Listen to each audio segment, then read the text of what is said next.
Welcome to my latest case, The Curse of Blackmoor Manor. To start, choose Junior or Senior Detective. If you're new to adventure games or need some help, choose Gameplay Overview.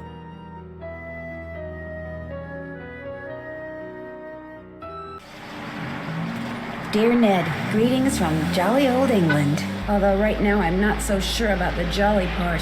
That's because I'm on my way to Blackmoor Manor, where the daughter of one of our neighbors is living. The daughter, whose name is Linda, recently married Hugh Penvellyn, a British diplomat. Hugh travels a lot, so the only people at the manor with Linda are Hugh's aunt, Mrs. Drake, and Hugh's 12-year-old daughter, Jane. The thing is, ever since Linda moved into the manor, her health has gone downhill. She's practically bedridden, and no one seems to know why. Her mother is convinced something is terribly wrong and wants me to find out what. So here I am, about to be dropped off at a huge centuries-old mansion in the middle of a dark, foggy moor. I can't tell whether the butterflies in my stomach are because I'm excited or just a tad creeped out. Talk to you soon. I hope. Nancy. Night, miss. Good luck.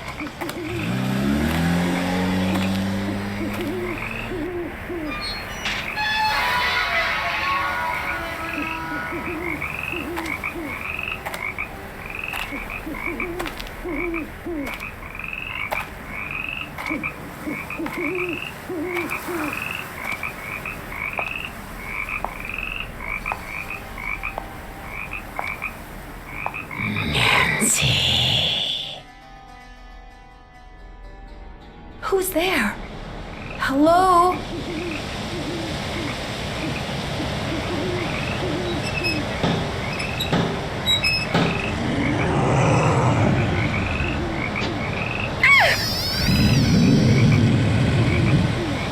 There's something out there!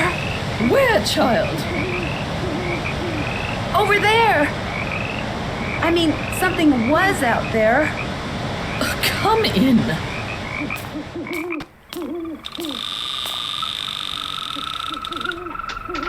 I'm Mrs. Drake. I take it you are Nancy Drew? Yes, and I really did see something, Mrs. Drake. I heard something, too.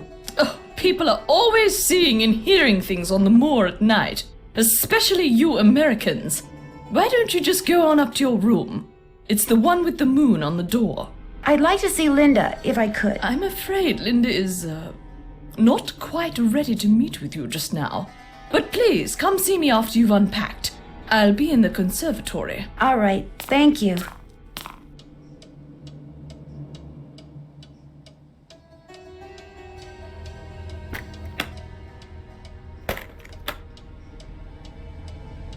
Wonder what goes there. Something fits in here, but what?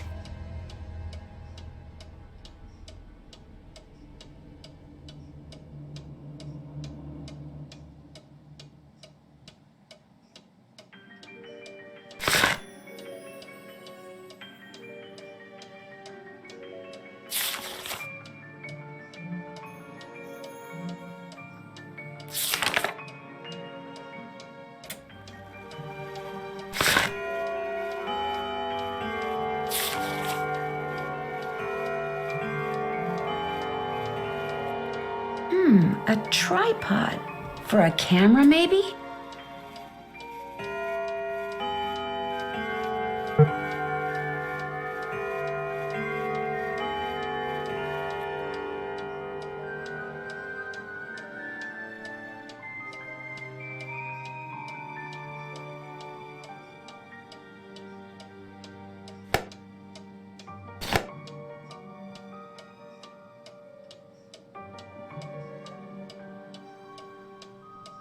John Penvellyn.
have to learn this? Yes, I'm afraid you do.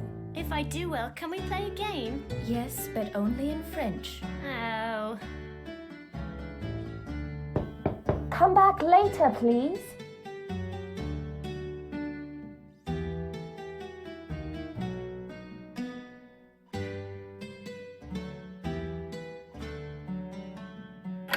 I need the key. Oh, forget it. Stay in Italy as long as you want then. Some kind of husband you're proving to be. It's not all in my head. Don't bother.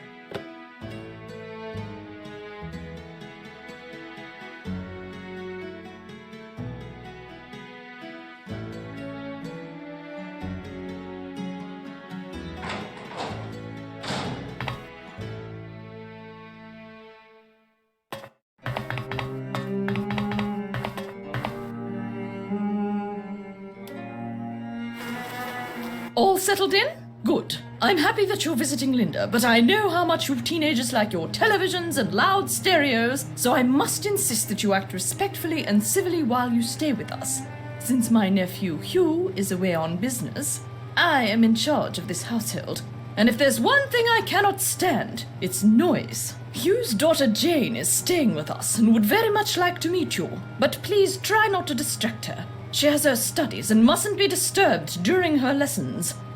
Is anyone else staying here? We do not have any permanent house staff, if that's what you mean.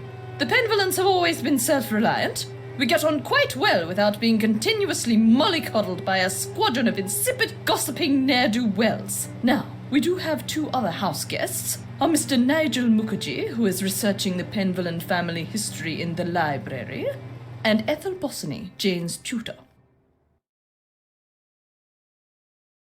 What is Jane studying? What every British schoolgirl needs to know. All of her schooling in the States has left her with, shall we say, a cultural deficit. She's in capable hands now. Do you know why Linda refuses to let anyone see her? I don't know, and the doctors don't know. No one seems to know anything. All I've been told is that Linda is unwell and that in her stead, I must look after matters. Now, please, I really do not have time to entertain you. You may have the run of the house, but do not break anything, and refrain from mucking about with items that aren't yours. Two rules Jane seems incapable of following. And before I forget, our kitchen is being remodeled, so our dining situation is rather unorthodox. I've made arrangements with a local restaurant to deliver meals to us. There should be a programmed number for them on the phone in your room. Feel free to order whatever you'd like. I'm concerned about that thing I saw outside. It was purely your imagination, unless you saw a stray dog. But I will not countenance any histrionics about this issue. We have enough to worry about with Linda. And please do not get any ideas about going outside to investigate. I do not want you tracking mud all over this house. Goodbye. Run along. Do you have allergies, Mrs. Drake? Oh, yes. Hay fever. Although I'm not at all sure what's worse, my allergies or that medication. It makes me feel as if I'm about to float right out of my shoes.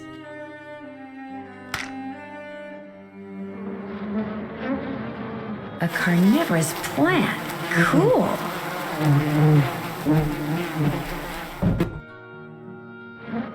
Who's hungry? Who's ready for some nummies? Did you say something, Mrs. Drake? Not to you, dear.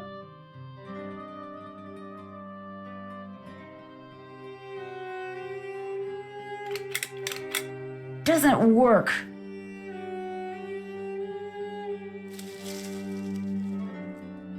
Looks like John Penvellyn may have developed some of the plants that are in here himself.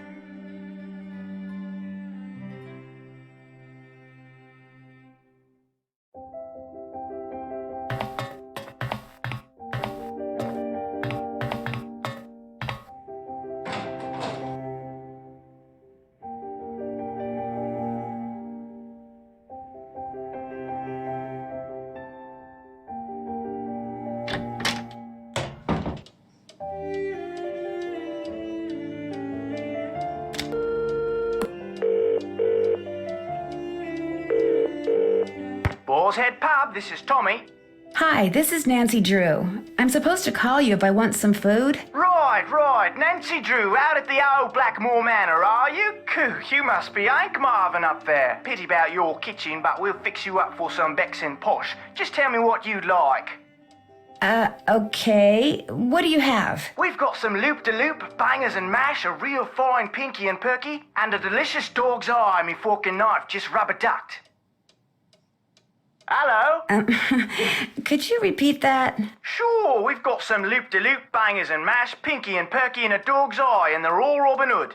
I'd like some pinky and perky, please. Good choice. Uncle Fred and Johnny Rudder? No, I'll be eating alone, thank you. All right then, we'll come round and leave it at your Rory. Oh, and we've got no hot potato about, so it may take a bit, but we'll have it up to you in no time. Fish and taters.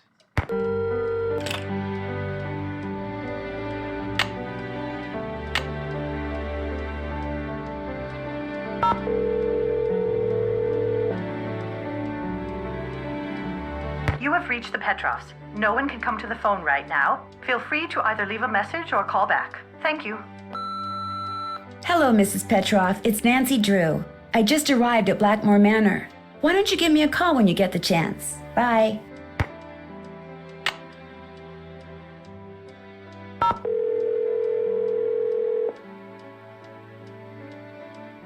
Hello? Hi, Ned. Hey, Nancy. Just wanted to let you know I got here safely. So how's Blackmoor Manor? A little on the spooky side. And what has Detective Drew discovered so far? Just calling to say hi. I'll talk to you soon. I'll be waiting.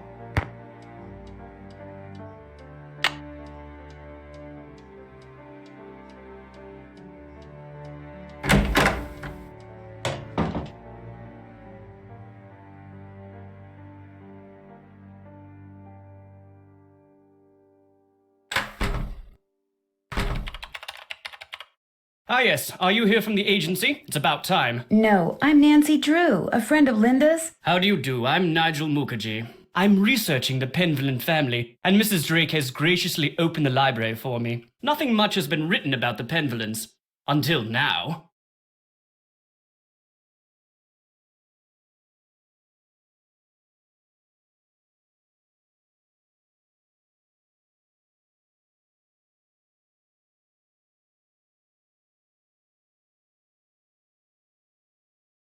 Sounds intriguing. It might have something to do with their scandalous history. Or perhaps it has something to do with the family treasure.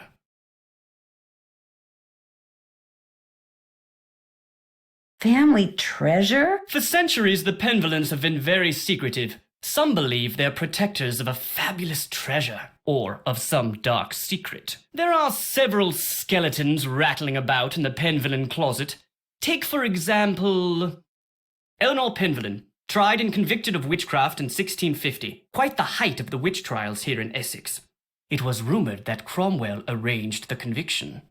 But she wasn't actually a witch? Who knows? Lady Penvellyn was a rather vocal critic of Cromwell's policies and helped many of his enemies flee the country. Whether she actually was a practitioner of witchcraft is unknown, although many visitors to the manor during her tenure reported hearing strange, ghostly bells. Some even saw phantom hands floating about the manor, tolling their charmed chimes. When I arrived here, I saw some kind of creature with red eyes outside. Perhaps it was the Blackmoor beast. What's that? It's a story that's been told for generations out here. During the 1600s, many of the villagers reported seeing a strange beast with red eyes and giant fangs prowling the moors. They asked the mistress of Blackmoor Manor, Eleanor Penvellyn, to put a bounty on the beast's head. But, oddly enough, she not only refused, she forbade anyone from hunting the creature. It was rumored that the beast was Eleanor's husband, whom she had cursed for finding out too much about the Penvellyn secret. You mentioned some kind of scandal with the Penvellyn family? Well, having a family member burned as a witch can hardly be considered a mark of pride, I dare say. And then there's the whole business with the Blackmoor beast. I'll let you get back to your work. Goodbye. Hello, Nancy. Who are all those paintings of in the Great Hall? Those are the Penvellyns who owned Blackmoor Manor at one time or another. I'll let you get back to your work. Valet! Fascinating piece, isn't it? James Penvellyn sculpted it in 1591, although it appears that wand was added at a later date. He was quite a flamboyant figure and never married, but one day, a child appeared quite mysteriously in the castle, and he took her in as his own. That was Eleanor, and many of the townfolk believed her to be a changeling or fairy baby.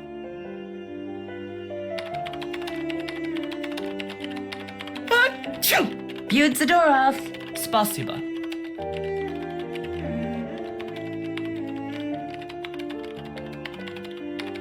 Those are mainly Penelope Penvellyn's collections of French novels. She was a patron to a raft of artists, and her salon was quite popular. She was quite the libertine, even kept her maiden name after her marriage.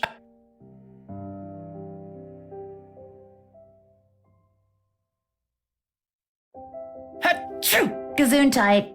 Danke.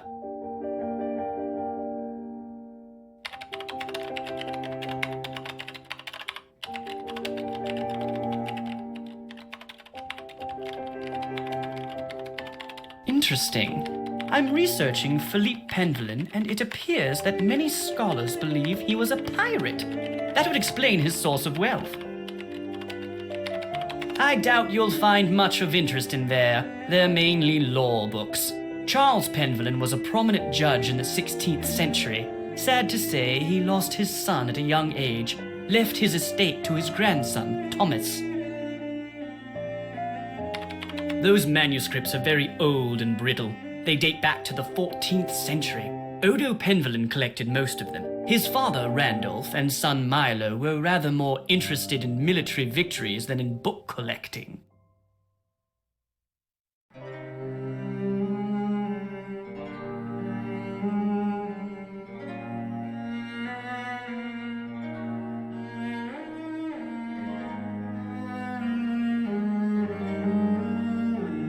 Do you mind if I use this computer? No, not at all. But it's very old. Feel free to use mine if I'm not here. Who's Alan? Alan Penvellyn was a noted researcher in computers and languages. Jane let me into his computer, but there was nothing much of interest on it. What's the password? I'm not sure.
This must be Mrs. Drake's room.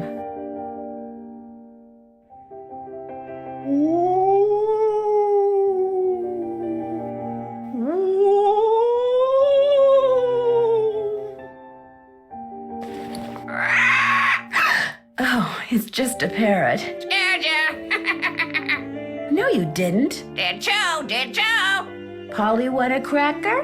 Not Polly. Lolo. Lolo. Lolo. Lolo. Lolo. Lolo. Okay, I get the point. Lulu. Lolo. Lolo. Lolo. Lolo. Do you by any chance know Latin? quiste rogavit, bene vidi vici, semper ubi sub ubi, morituri status. I'll take that as a yes. Would you mind translating something for me? Fire away. Solstitium? The longest day of the year is solstitium, the summer solstice. The shortest day is bruma, the winter solstice. Equinoctium vernum is a spring equinox. Equinoctium autumnalis is a fall equinox. Day equals night. Lulu's always right. Bye, bird. Cheerio. I need the key. Polly is a stupid bird. Polly is a stupid bird.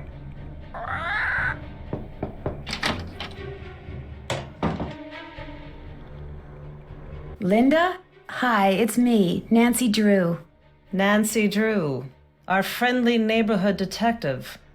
Well, welcome to Blackmoor Manor.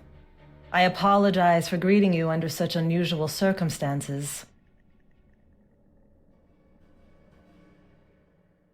So, how are you feeling? How am I feeling? Well, I feel like... I feel like something really strange is happening. Your mother is very concerned about your condition. My condition? What's my mother told you? What her son-in-law keeps telling me? That it's all in my head? That I'm just an unhappy new bride? That I just need time to adjust? I'm tired all the time, my mouth is dry, my vision is blurry. But that's not important. Here's what's important, Nancy. There are some doors that should never be opened. There are some doors that hold secrets which must never be known. That's everything you need to know. Now if...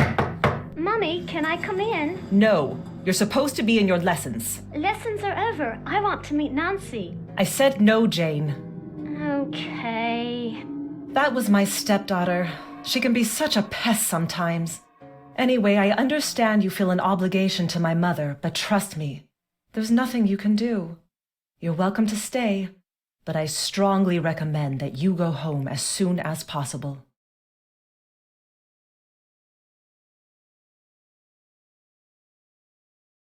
Please, Linda, just tell me what's wrong. Linda? Okay, I'll let you rest, but I'll be back. I'm here for you if you need me.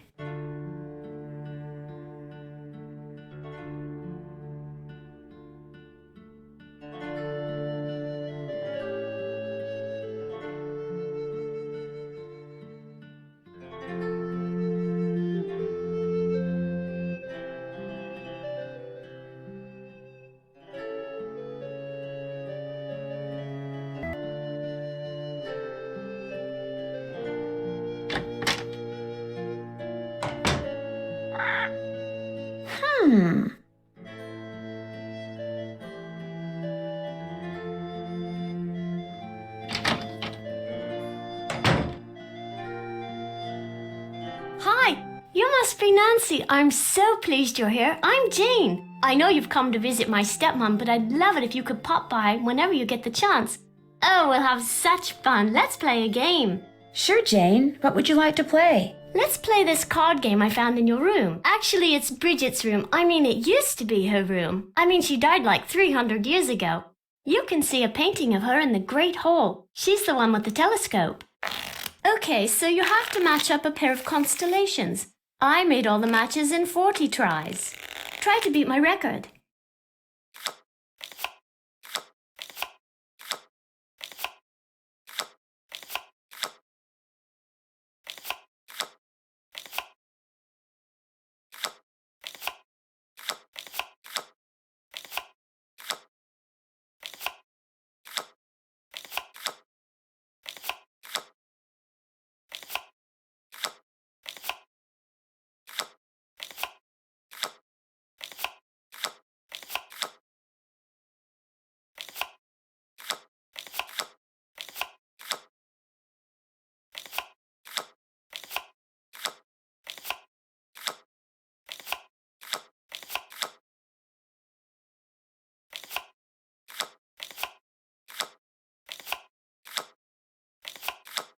You beat my score! Felicitations! That was fun, but I'd like to ask you some questions. Sure, what do you want to know? About Mummy? I mean, Linda. I do hope you'll help. She's been a bit out of sorts lately. Do you know why she doesn't want to be seen? I think maybe it's because of the lady in black. I was playing in Mummy's room when she wasn't there, and when I looked up, there was a lady all dressed in black putting something on Mummy's nightstand. Did you recognize the woman? I couldn't see her face because she wore a cape with a hood. The lady put a note on Mummy's nightstand, but I didn't read it. That's when Mummy started feeling poorly. I don't want to think about that. Let's play a game. It will cheer me up. Sure. What would you like to play? Look inside the chest over there and pick a game. My great aunt said it's a hope chest, so I put my games in there in the hope someone would come over to play. We can play Bull, Constellation Match, Petroglyph Punch, Skull and Bones, and I also have a jigsaw puzzle. You sure have a lot of games. I love games. I want to make computer games when I grow up. How about a game of Petroglyph Punch? This is a game I bought in Arizona. You have to make as many matches as possible. On your mark, get set, go!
Fanfare, please. Have you ever seen anything strange outside? Once I saw my Uncle Roger's toupee fly off during a windstorm. Talk about freaky. I mean, have you seen a strange animal outside? No, but I have heard weird noises like this. Howling. But not like a dog howling, more like something human. I don't want to think about that. It's scary enough having to live in this gloomy place. Do you think there's a treasure hidden around here? I highly doubt it. I mean, if there were, wouldn't someone have already found it? When I asked Ethel about it, she said that it's the Penvellyn name and heritage that should be treasured. Blech. The lady in black you saw in Linda's room, did she look like anyone you know? Like I said before, I couldn't really see her face, but she was kind of dressed like the lady in the Great Hall. Which lady? Eleanor. I know it sounds weird. That's why I didn't want to tell anyone. It's too creepy. Sometimes I wonder if I just dreamed it all up. Mrs. Drake is always saying I have a rampant imagination. Do you know what the password is for the computer in the library? Yes, but I won't tell. Not unless you beat me at Skull and Bones. My friend Hugo bought this for me. It's like Go Fish, but you have to collect 3 of a kind of weird things like zombies and ghosts. You go first. Do you have any zombies? Here you go. I got a match. Do you have any witches? Here you go. Do you have any skulls? Nada. Any haunted houses? Get out your shovel. Do you have any bones? Nada. Do you have any coffins? All yours. Any haunted houses? Get out your shovel. Do you have any witches? Nada. Any haunted houses? You're going to have to go dig. Do you have any tombstones? Here you go. I got a match. Do you have any skulls? Dig. Do you have any spiders? Get out your shovel. Do you have any bones? Here you go. Do you have any witches? Nada. Do you have any spiders? All yours. Any bats? Sorry. Do you have any ghosts? Here you go. Do you have any skulls? Nada. Do you have any coffins? Sorry. Do you have any haunted houses? Here you go. Do you have any witches? Go dig. That's a match. Do you have any coffins? Go dig. Do you have any ghosts? Here you go. I got a match. Do you have any bones? Nada. Do you have any skulls? All yours. A match? You're doing great. Any bats? Sorry.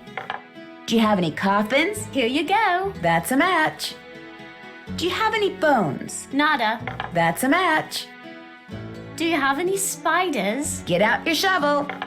Do you have any bones? Here you go. That's a match. Do you have any bats? Here you go. That's a match. Do you have any spiders? I win. You won. Good job. Okay, the password for my grandfather's computer is on his coat of arms, plain as day. I should get going. Come back soon.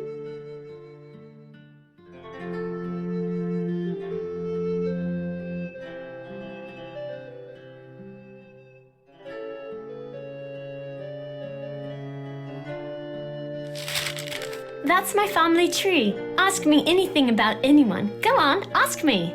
Who was Robertus? He was a knight but died in some kind of jousting tournament. He was twins with Josephus. Who was Marjorie? She died when she was a little girl. It was really sad. Who was Elizabeth? Like the Queen of England? Oh, you mean Elizabeth, my ancestor. It's weird that she's the only ancestor named Elizabeth, since it's such a popular name.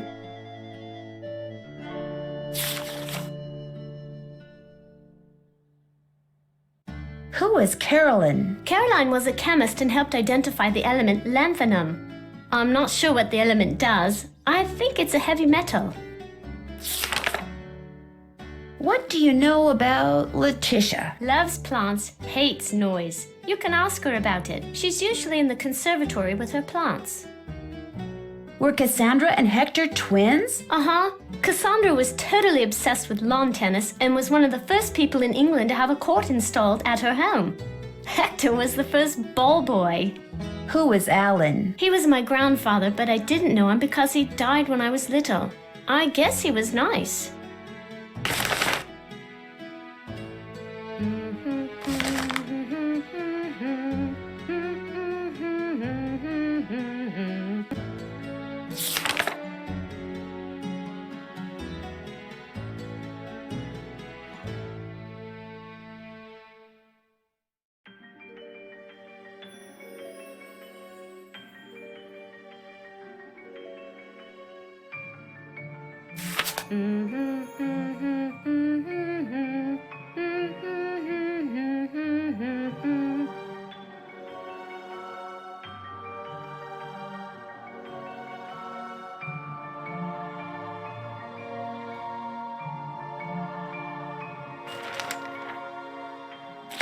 Nigel gave that to me when I was in the library once. I think he was hoping it would scare me, but it didn't. I'm too smart to believe in that sort of stuff.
It would be rude to use it now.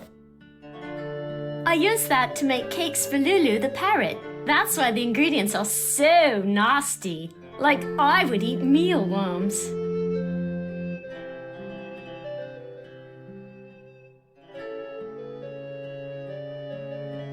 What is this book? Don't know really. Ethel gave it to me. She said it belonged to my grandfather. Do you think Brady Armstrong is cute?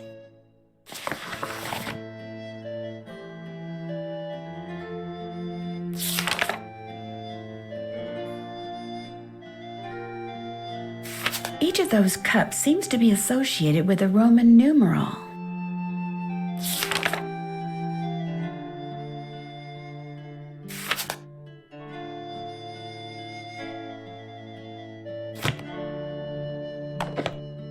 Who's this? That's my mum, my real mum. She's an opera singer. It's not like she's famous or anything, but she does live in Paris.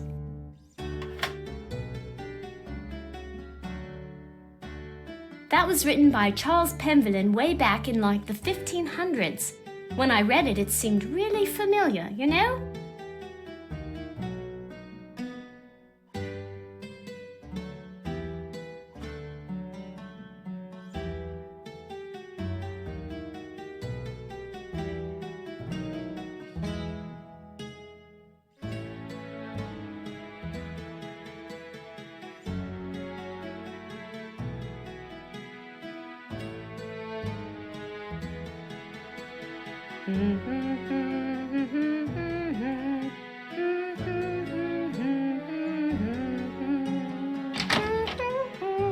Oh, you startled me. You must be Nancy. I'm Jane's tutor, Ethel.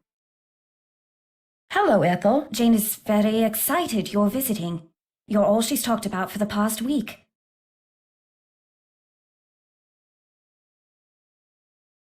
She's obviously a very intelligent young woman. Yes, well. I'm sorry, but I'm in a bit of a rush. I need to go over some things with Jane. Oh, I guess I'll be going then. It was a pleasure meeting you, Nancy. Our paths will cross again, I'm sure. There goes my cell phone. We're sorry. Your call cannot be completed as dialed. Please check the number and dial again. This is a recording.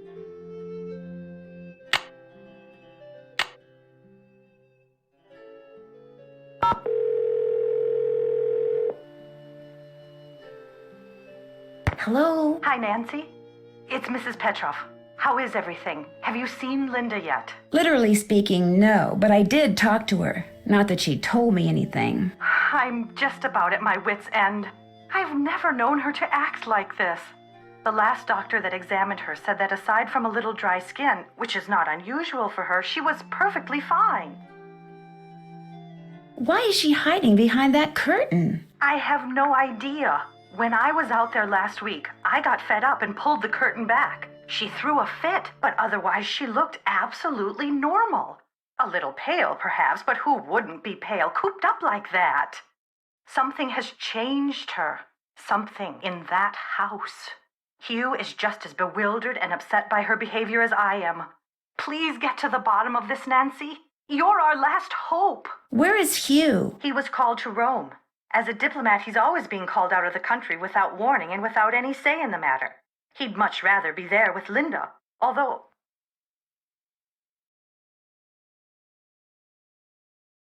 Mrs. Petrov? Are you there? It's just that Hugh said it hasn't been very easy for him to talk to her lately. Whenever he calls, which is at least once a day, Linda always seems to fly off the handle for no reason, which doesn't make sense. Linda has always been extremely level-headed and even-tempered. She never gets angry. At least she didn't used to.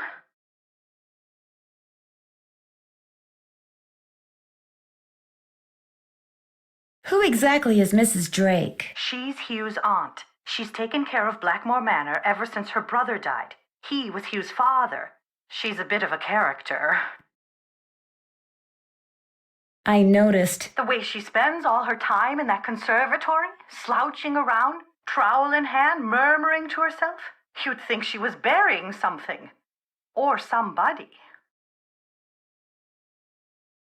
Goodbye, Mrs. Petroff. Goodbye, Nancy. Oh, one more thing. My niece is on call and her husband's out of town, and I told her I'd go over there and babysit if she had to work. So if you call and I don't answer, that's why. Bye.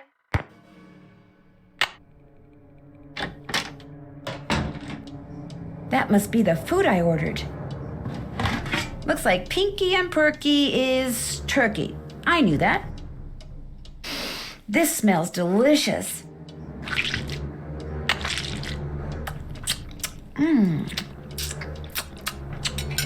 That was really good.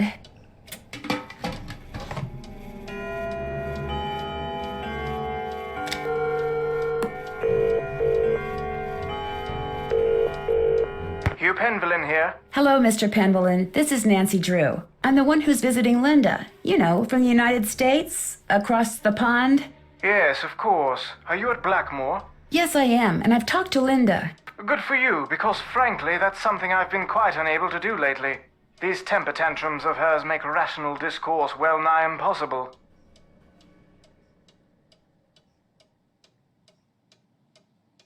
She gets angry for no reason? Absolutely none. We'll be talking on the phone about the weather or Jane's lessons or something equally innocuous, and suddenly she'll be bellowing at me and slamming the phone down. There must be something that sets her off. Everything sets her off. I promise you, these rages of hers are totally uncalled for and quite unbearable. I love her dearly, but she's making things very difficult. I understand that Mrs. Drake is your aunt? Yes, Aunt Letitia. We're not very close, however. She's always been rather aloof, much more interested in being a Penvellyn than a person, if you know what I mean. Does Linda get along with her? As far as I know, yes, although I have caught my aunt eyeing Linda strangely at times. And of course there's the 6-month habitation clause. The what?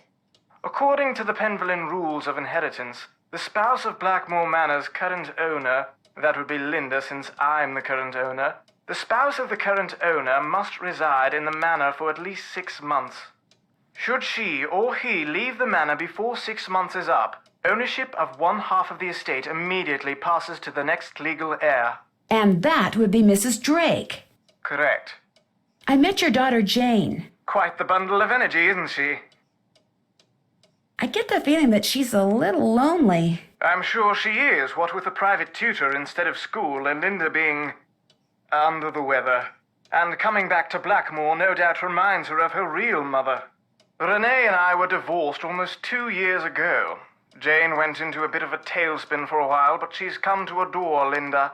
She's been calling her Mummy since the day we were married. Have you spent much time on your father's computer, the one that's in the library? I dare say I've never touched it. Mathematics, computer science, linguistics, all the things that fascinated my scholarly father bored me to tears. He gave up on me quite early on. With Jane, however, it was a different story. What do you mean? From the day she was born, my father doted on her, far more than he ever doted on me. Read to her, bought her books, games. Truth be told, I was a bit jealous.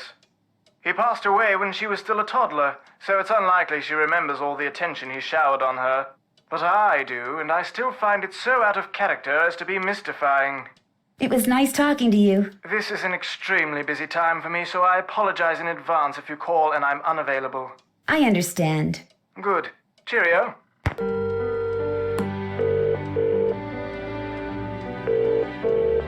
Boar's Head, this is Tommy.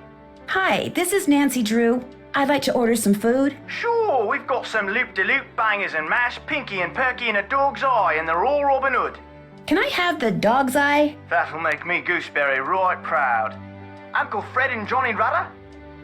Okay. All right then, we'll come round and leave it at your Rory. Baked potato.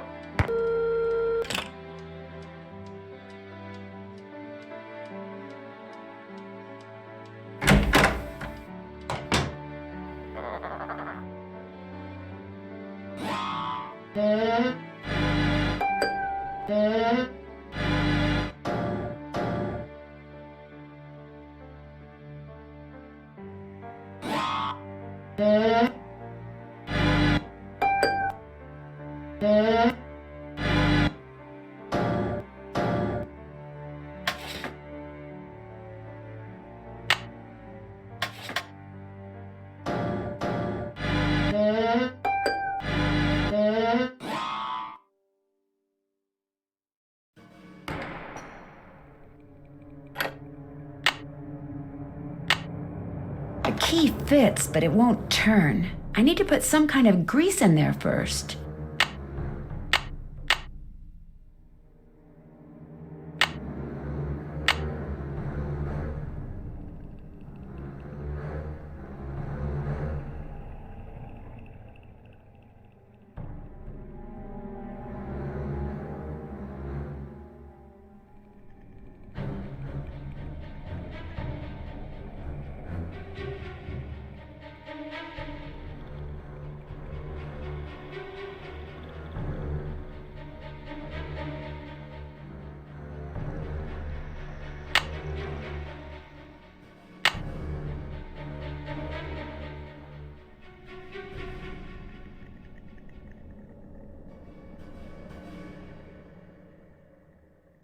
I'm finished with that. Can't check that off till it's done. Can't check that off yet. That's done. That's done. Check.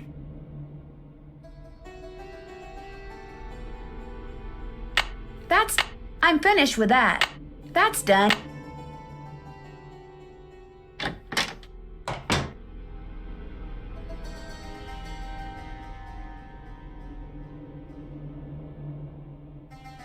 Wonder what happened in there.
Sorry, Betty, you lose.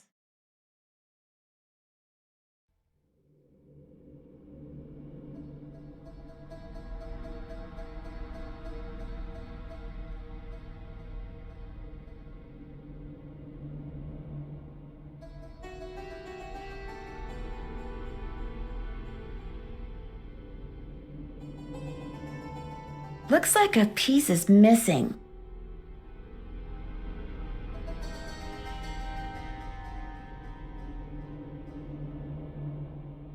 I need something else for this.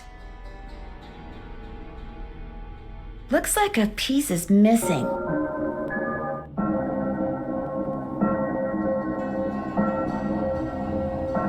Looks like a piece is missing.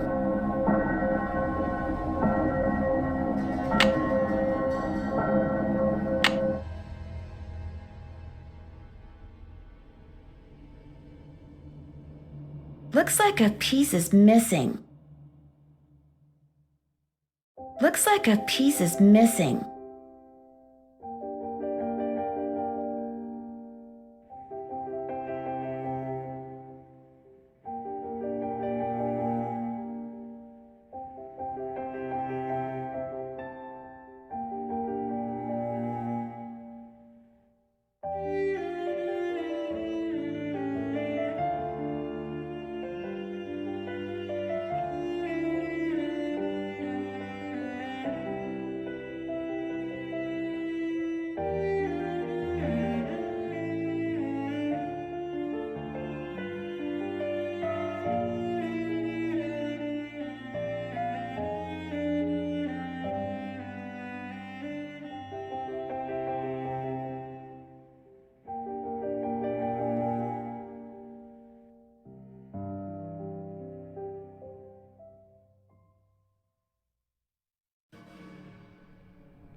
Wow, I did great! Too bad Nigel's not here to see my score.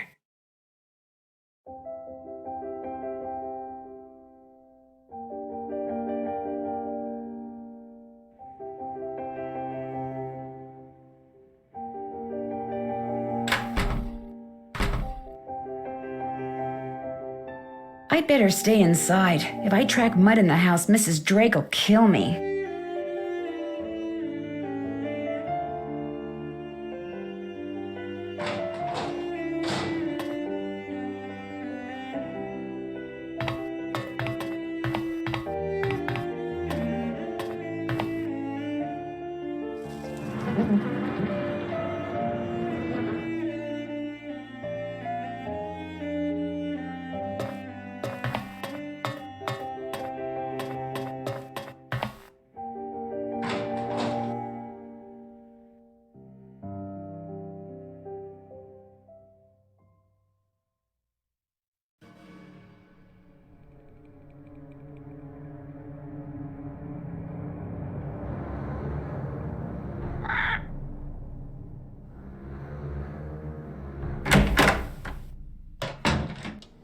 That must be the food I ordered. A meat pie. That dog's eye thing had me worried. This smells delicious. That hit the spot. I can use my Johnny Rudder to grease up that lock outside Jane's room.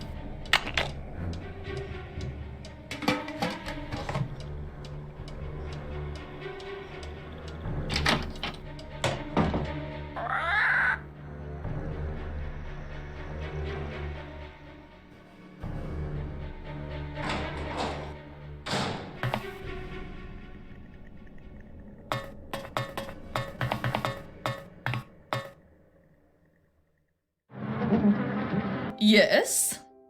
I spoke with Mr. Tucker at the Boar's Head pub, but frankly, I'm not at all sure what he said. Yes, his language is quite colourful, isn't it? He's Cockney, you see.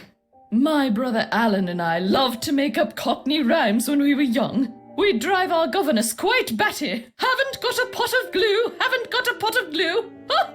How we teased her.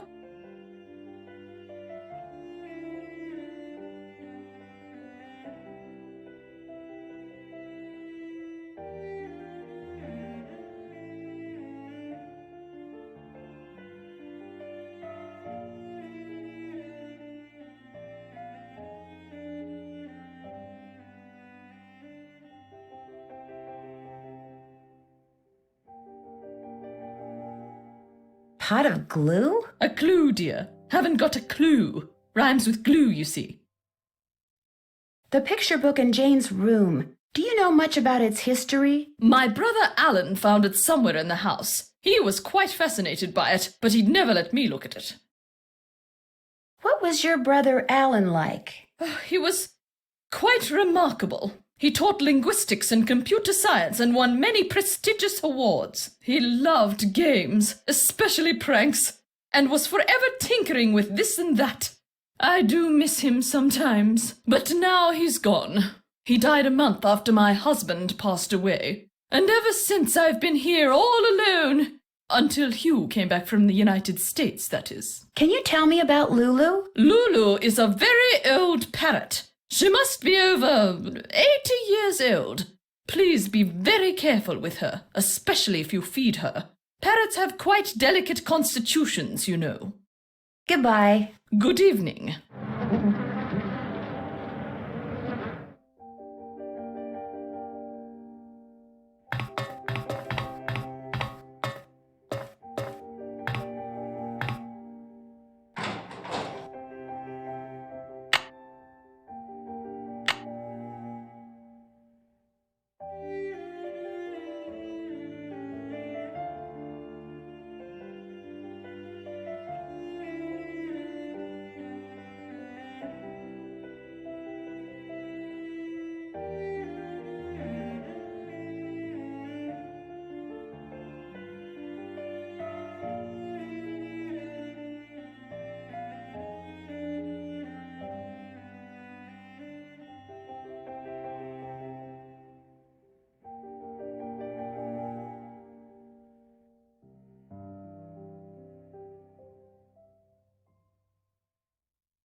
Can't check that off yet.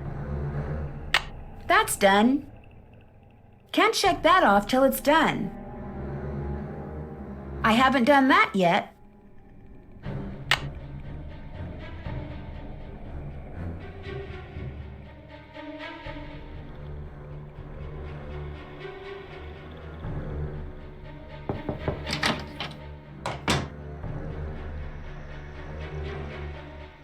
I'm sorry to bother you again, but Jane told me about the lady in black. What lady in black? Jane never said anything to me about a lady in black. That kid is so weird. I just don't get her. Did you receive a note or something that's upset you? I did receive something. But it's none of your concern. You can't help me, and that's that. I'm sorry. Linda, you have to give me a chance. Everyone is so worried about you. If you just tell me what's happened, maybe I could help. Linda, I made a promise to your mother and I plan to keep it. I'm here for you when you need me.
Welcome, my adventurous friend. Don't tell my sister, but there are ghosts in Blackmoor Manor. 13 of them to be exact. The problem is they're very shy, so they only come out when it's very late at night, usually just after midnight, and even then they only show up in quiet places, like the Great Hall, and the hallways and the conservatory. What's worse, they'll only come out for a very short period of time. But if you can find and touch all 13 ghosts in the time you're allotted, come back here and I'll give you a prize, one which I guarantee you'll enjoy. So who's ready to go on a ghost hunt? Remember, you mustn't waste any time. Our little chums won't stay visible for long. So, on your mark, get set, go!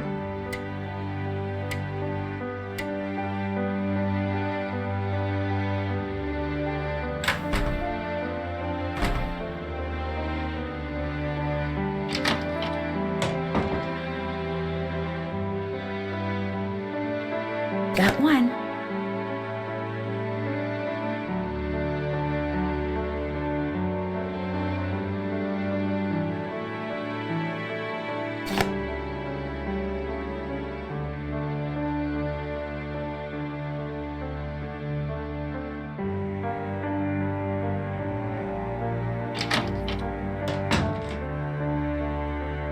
Three down, 10 to go.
Cassidy! The door! The door!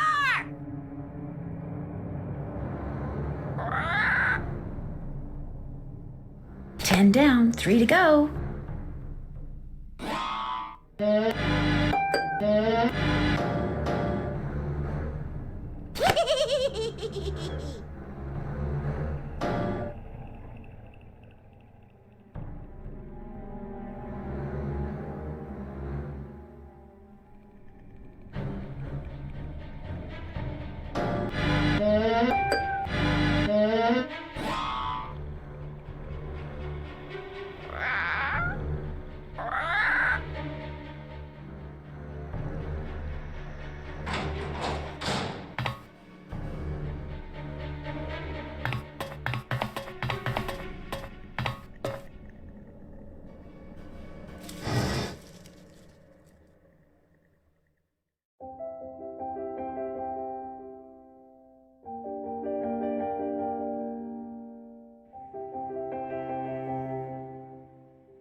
There, ghost number 13.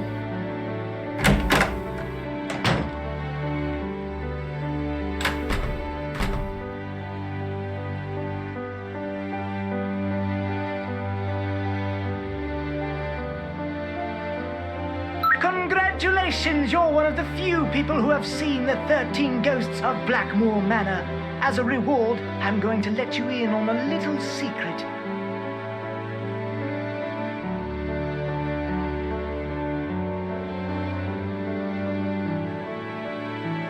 But a word to the wise, if you're wearing a hat, hang on to it, have fun!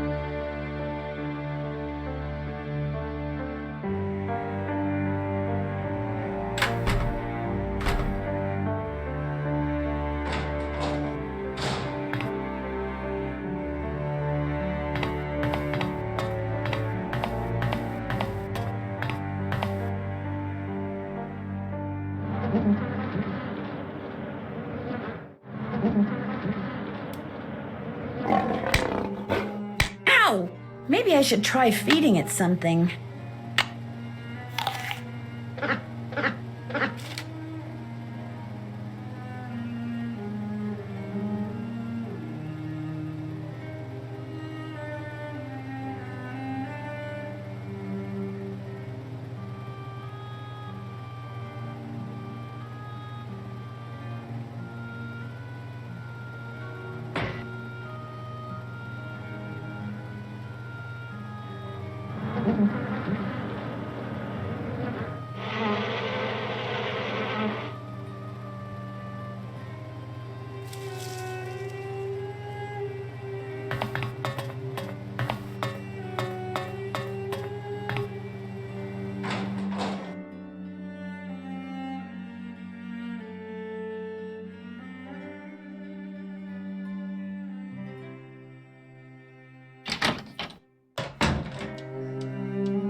What is that?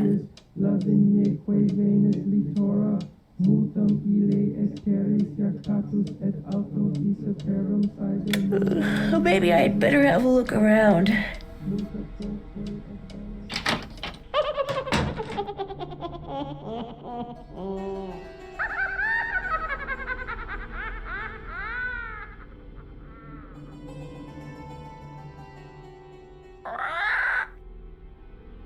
You're gonna need a bigger bolt. Who's the pretty bird in the mirror? Say goodnight, Gracie. What's that supposed to mean? Everyone's sleeping. Go to your room and set your clock. What time do most people get up around here? 6 a.m. 6 a.m. Set your clock for 6 a.m. Ah, sweet dreams. You're gonna need a bigger bolt.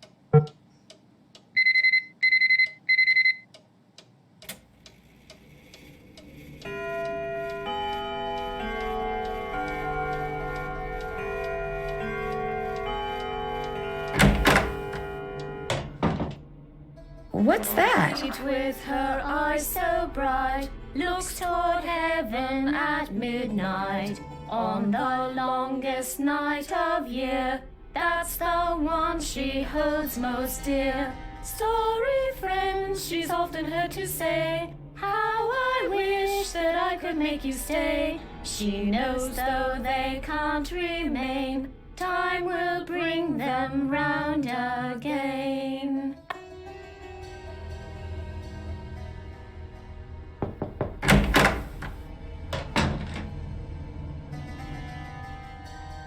Hi, Linda. Nancy? I can't believe you're still here. I thought for sure that maybe you can help me. What did the lady in black leave for you on your nightstand? All I know is I've awakened something in this house, something that refuses to rest. Refuses to rest? One day after Hugh left for Rome, I inadvertently discovered a secret passageway. I started to explore it. And pretty soon, I found this really old-looking message etched into the wall. When I read it, I realized it was some kind of ancient curse. I tried to laugh it off, but it was kind of unnerving. So I went back to my room and found a note on my nightstand. And on it was written the exact same curse. That very night, I started to feel strange. The curse has been coming true ever since. Did anyone see you go into the passageway? No, no one. You see, I'd been warned not to go poking around. By Hugh, Mrs. Drake, Ethel. They all said the manor is old and dangerously decayed, so I made sure no one was watching.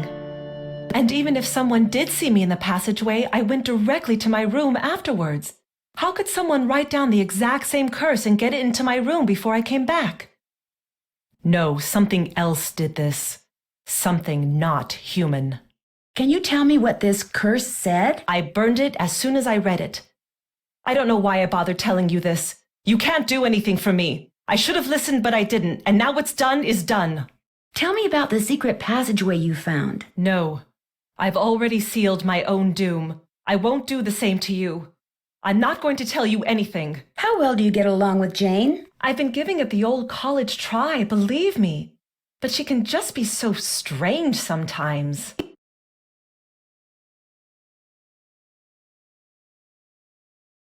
Maybe she's just trying too hard to get you to like her. That could be part of it, but she'll just do the oddest things. Like one night just after Hugh left, she came into my room and insisted I read a book to her. That doesn't sound very odd to me. The book was on monsters, vampires and werewolves and witches. I mean, what kind of little girl reads books like that? She fits right into this house, that's for sure. I'll see you soon. Please.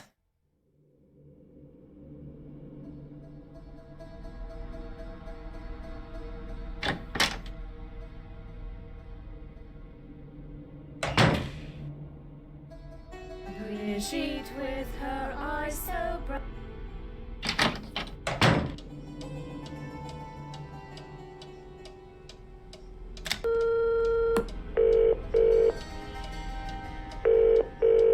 Sorry, chum. The Boar's Head pub is closed. Ring us back after 8 come day's dawning.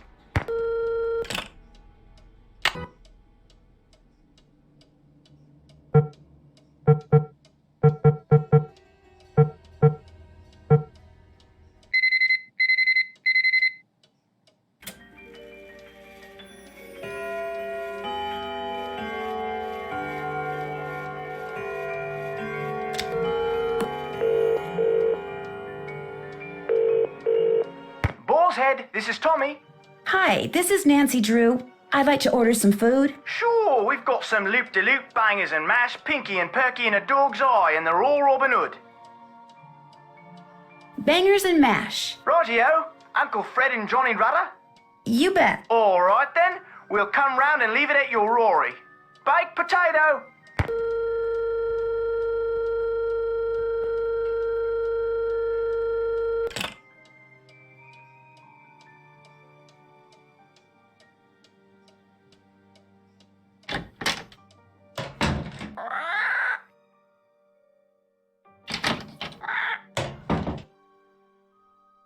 Hi, Nancy.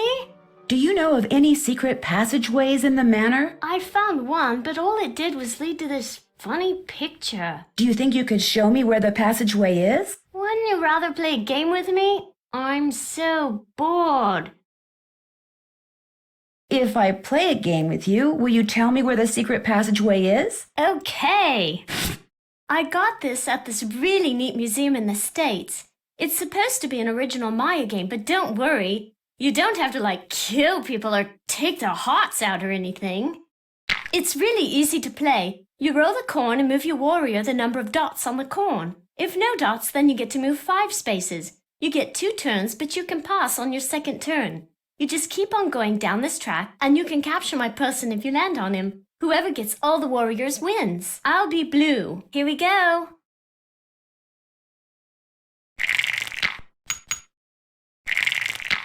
You can go. Pass.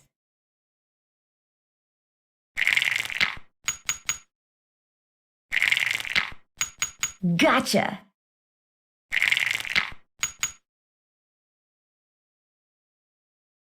I pass. Pass.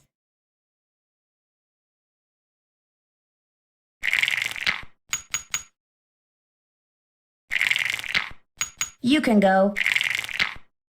Ha!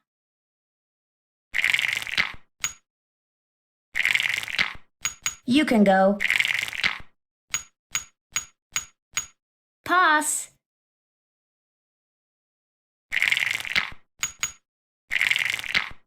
Your turn. Your turn.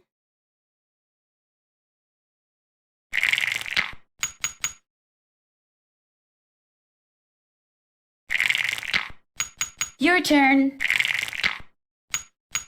Pass. I pass. Pass. I pass. Pass. Rats.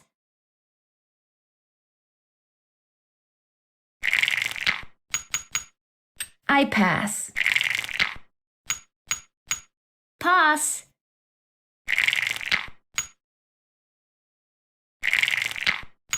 You can go. Pass.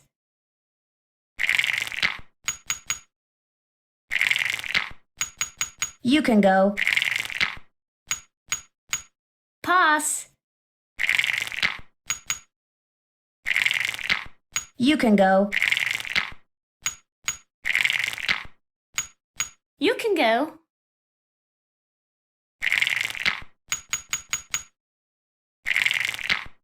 You can go.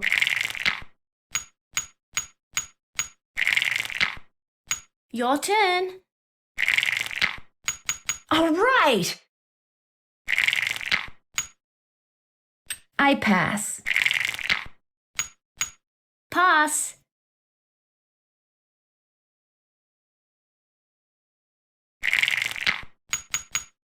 I pass. Another warrior bites the dust. Your turn. Pass.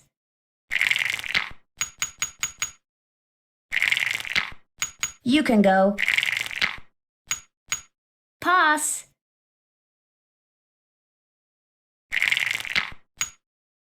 I pass.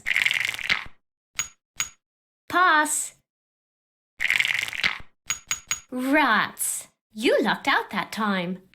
Okay, I found the secret passageway in the East Hall. That's the hall with the coat of arms on the door. But it's not a very exciting secret passageway. You're going to be totally bored.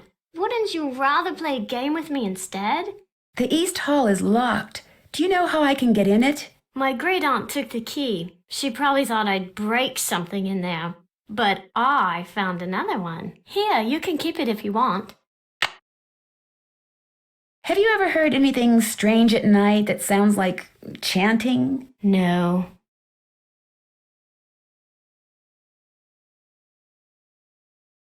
I should get going. Toodles!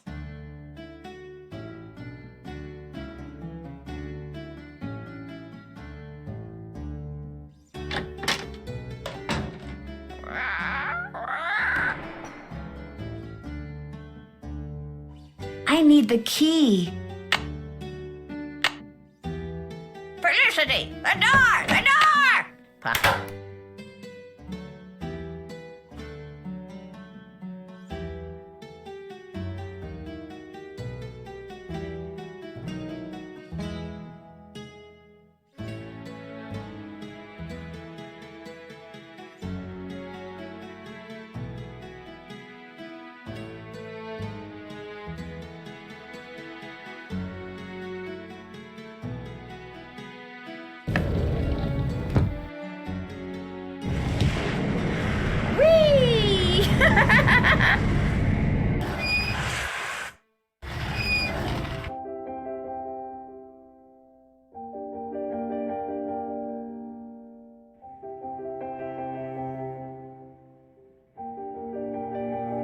And the winner is Lulu.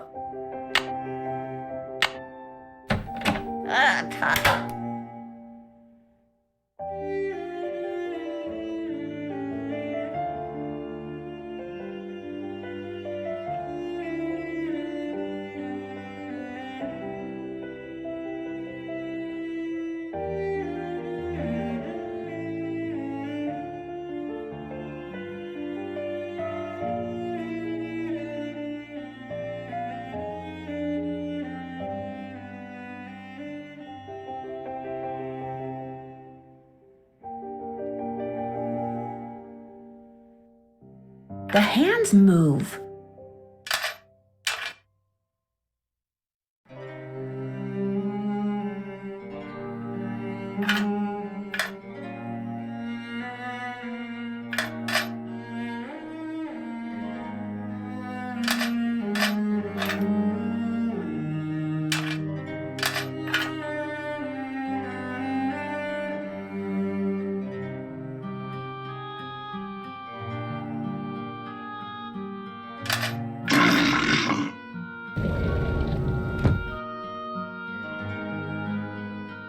If I want to look around in there, I'm going to need a flashlight.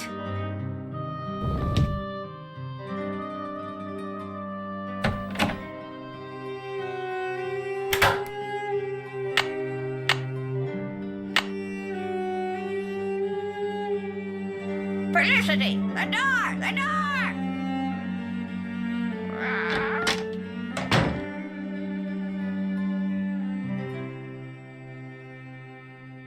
So, did you find what you were looking for in that secret passageway? Let's just say you live in a very interesting house. I don't want to hear. It's so scary to think people can be looking about behind these walls. But you shouldn't tell anyone about them either. If you do, they'll probably close them off and say they're too dangerous. Do you have a flashlight? A flashlight? Oh, Nancy, flashlight is an American term. In the UK, we call it a torch. I don't have one, but I do have a whole bunch of glow sticks. If you want one, you have to play a game with me. That's the rule. On your mark, get set, go!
You're so very good. Here's your glow stick. If this one goes out, I'll let you play for another one.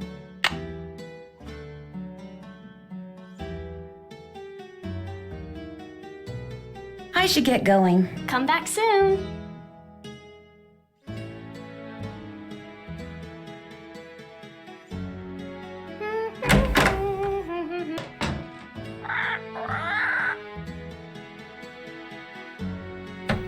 You're good.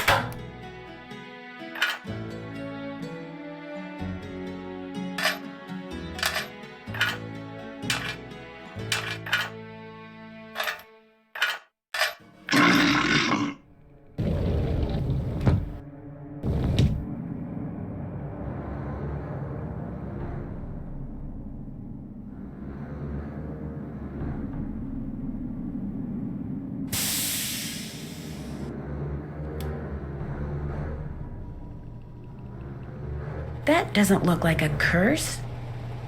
Barber, and a picture of a parrot. I wonder if Lulu has something to do with this.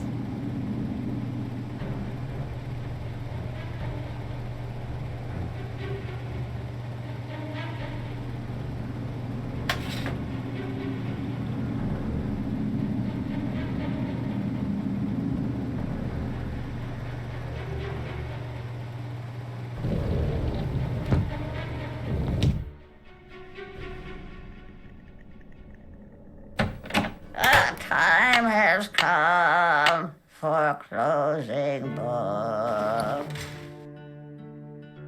Hello? Does the word barber mean anything to you? What's the magic word? Please? Ding! Sorry, that is incorrect. Lulu, what magic word? Magic word, magic word, magic word. A deal's a deal. The word annoying comes to mind. Ding! Sorry, that is incorrect. Magic word, magic word, magic word. A deal's a deal. Okay. I guess I'll go try to figure out what the magic word is. Cheerio.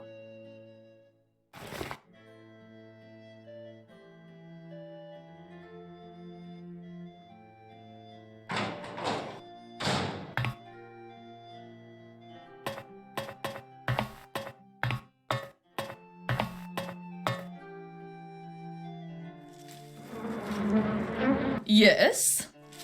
Do you know anything about Lulu's magic word? Magic word?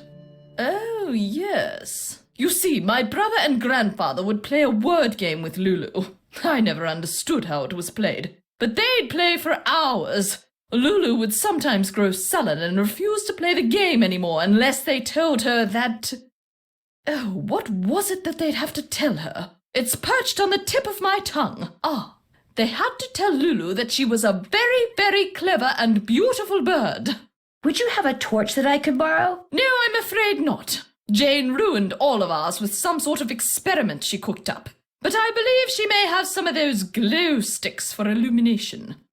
Goodbye. Good day.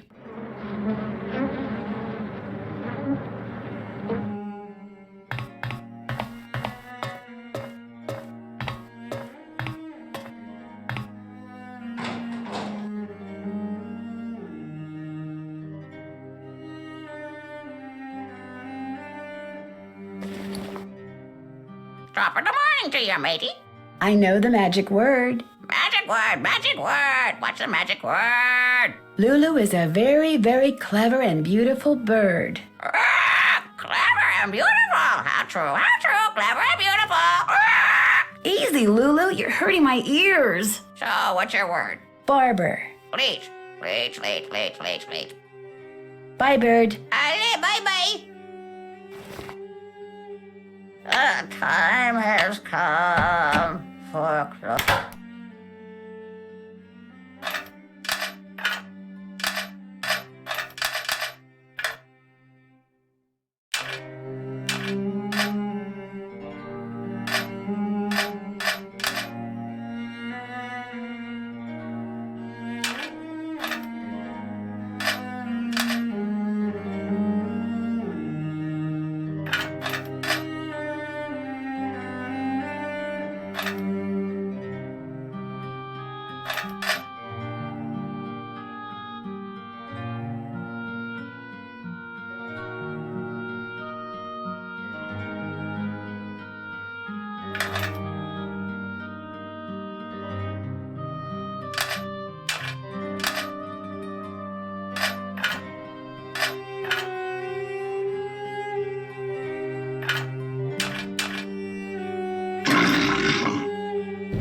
has come for closing books. Uh-oh, not good. Stay away, stay away. What's not good? Behind you! Don't look, don't look! What's behind me? Don't look, don't look! Okay, I won't. Nothing there, fooled ya. Does the word picture mean anything to you? You very, very clever and beautiful bird, you? Cake first, Lulu hungry. Cake first, cake first. A cake, huh? All right, I'll see what I can do.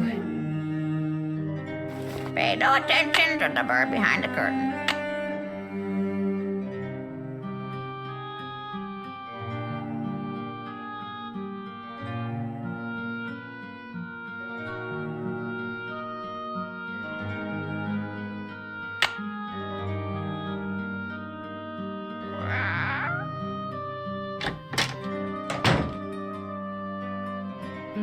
Aren't you glad we don't have to use that thing to cook our food? I saw the kitchen. What happened to it? I guess you could say I happened to it, but it was Ethel's fault. She inspired me to study the oxidation rates of different kinds of cookie doughs. Only my snickerdoodle experiment got away from me.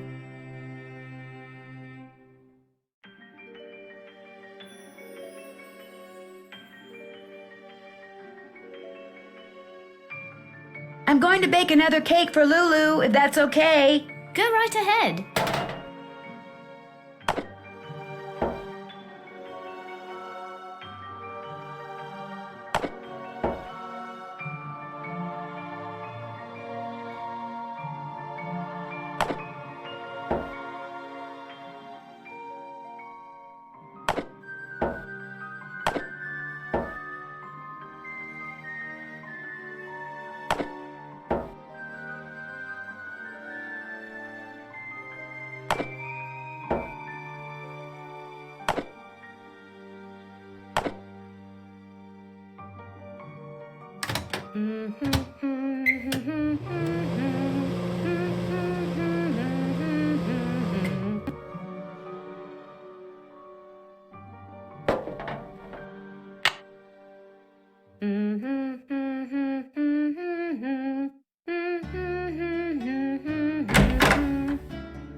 Polly is a stupid bird. Polly is a stupid bird.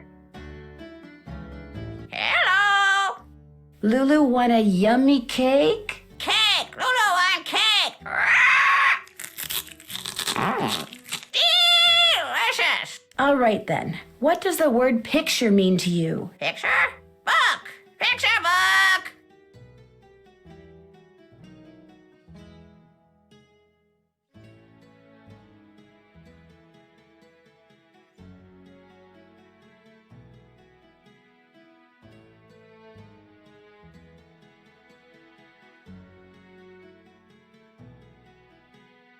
Any hint as to what the deal is with a bullseye I passed when I went down that slide? Cricket has the ball. Cricket has the ball. Ready, aim, fire. Bye, bird. Lulu. Who's the pretty bird in the mirror?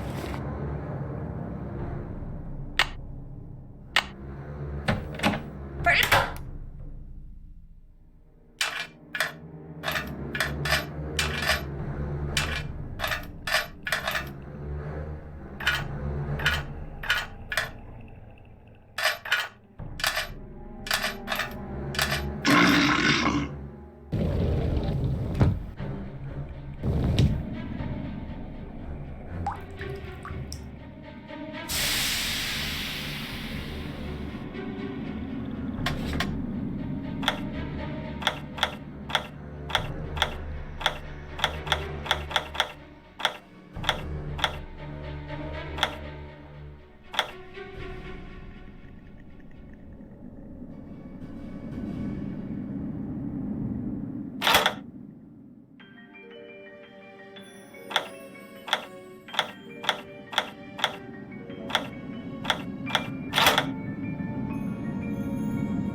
It looks like the rest of this grid is on the other side of the wall.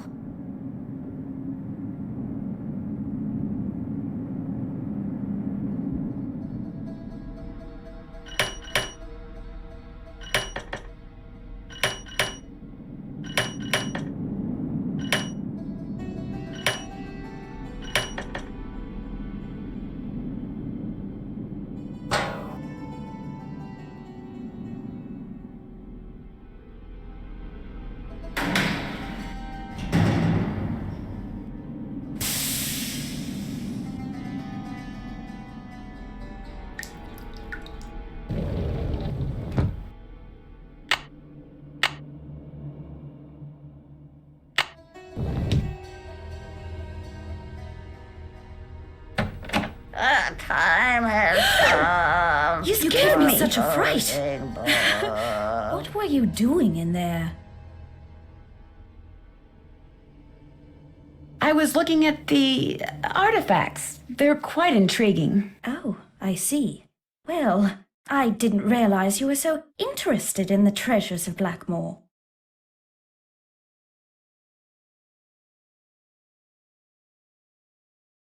Do you think there is treasure hidden somewhere in the manor? No, not at all. At least, not the treasure you're probably thinking of. The Penvellyns have lived here for centuries. The house resonates with their presence. Any hidden treasure in Blackmoor would be found in the family's history, in the Penvellyns' passions and deeds. Have you seen the book in Jane's room called the Mutus Liber? Yes, the silent book. It's quite fascinating and very old. Jane's grandfather left it with me to give to her. It almost seems as if it's telling some kind of story. Yes, but a long-lost story whose meaning will probably never be understood.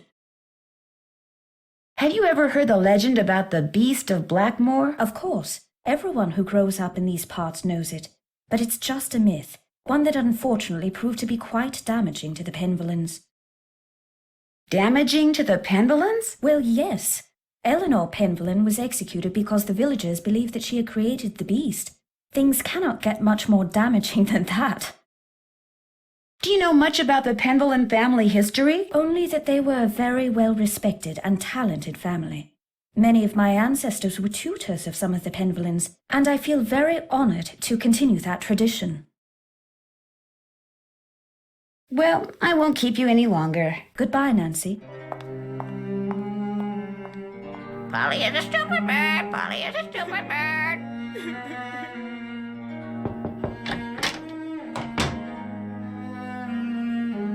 Linda, I found the secret passageway. Jane told me where it is, but I didn't see any curse in there. How could you have missed it?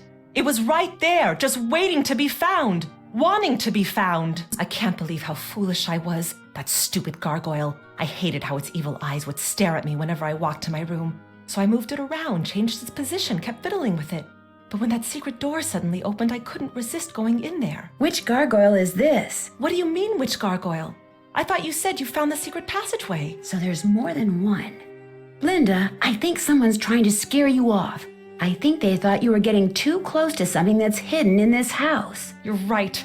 I did get too close to something. That witch that was burned at the stake. She's cursed me, and she's probably cursed you too. I'll see you soon. I hope so.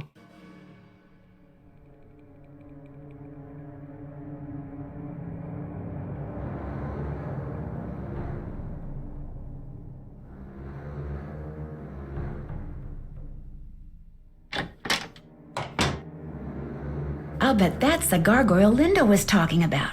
And it looks just like the one in that painting I saw. Something tells me I'd better not mess with this until I know what I'm doing.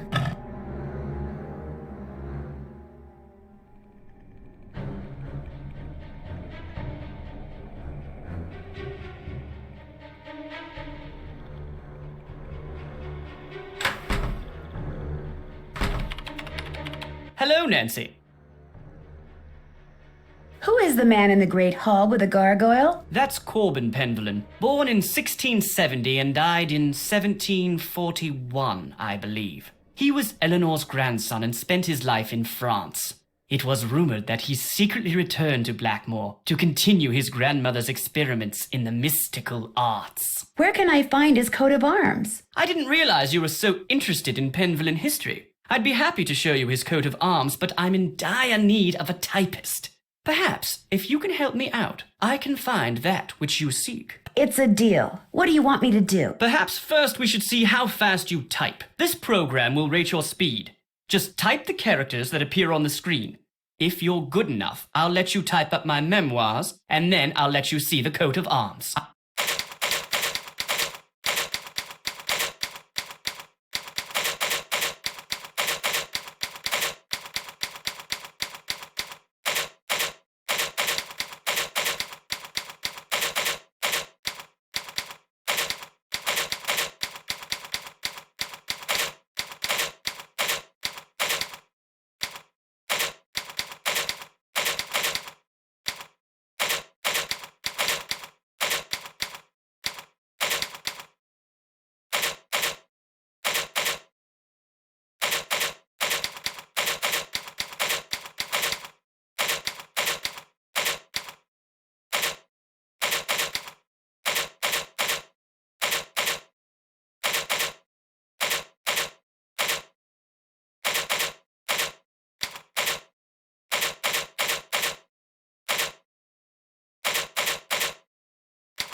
Excellent score. Now, here's what I'd like you to type up. These are my memoirs.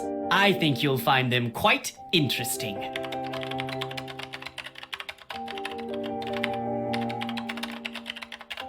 These are the most boring memoirs I've ever read in my life.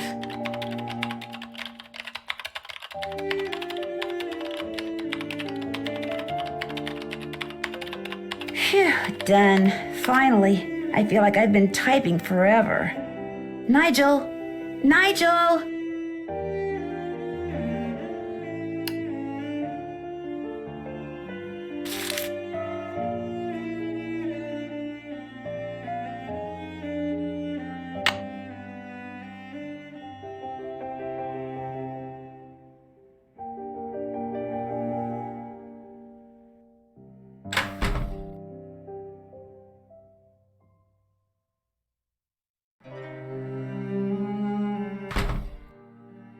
No key without toil, no fire without oil. No key without toil, no fire without oil. No key without toil, no fire without oil. No key without What are they doing? No fire without oil.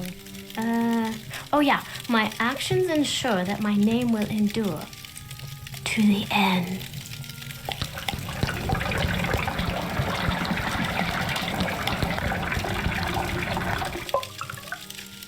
Penvellyn.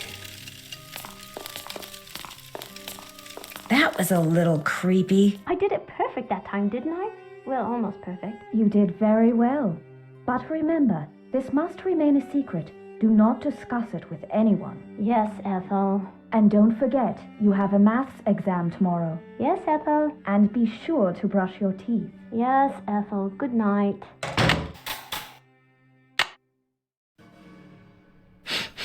Smells like oil.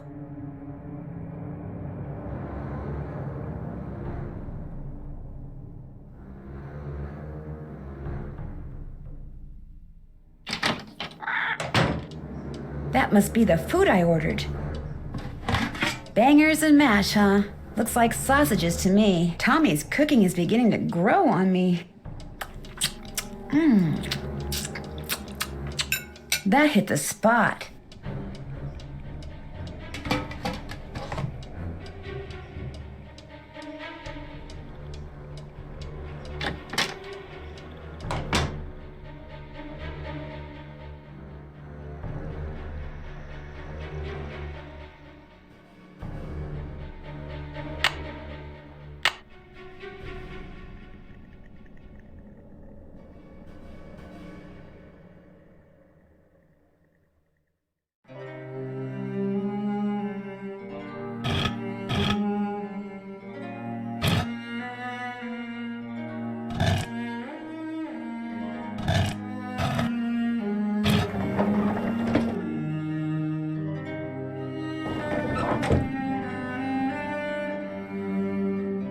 Only the blameless shall pass here. All others shall transform into beasts. Tooth and nail shall grow long, and hair shall turn coarse, till their aspect be as loathsome as their cold hearts.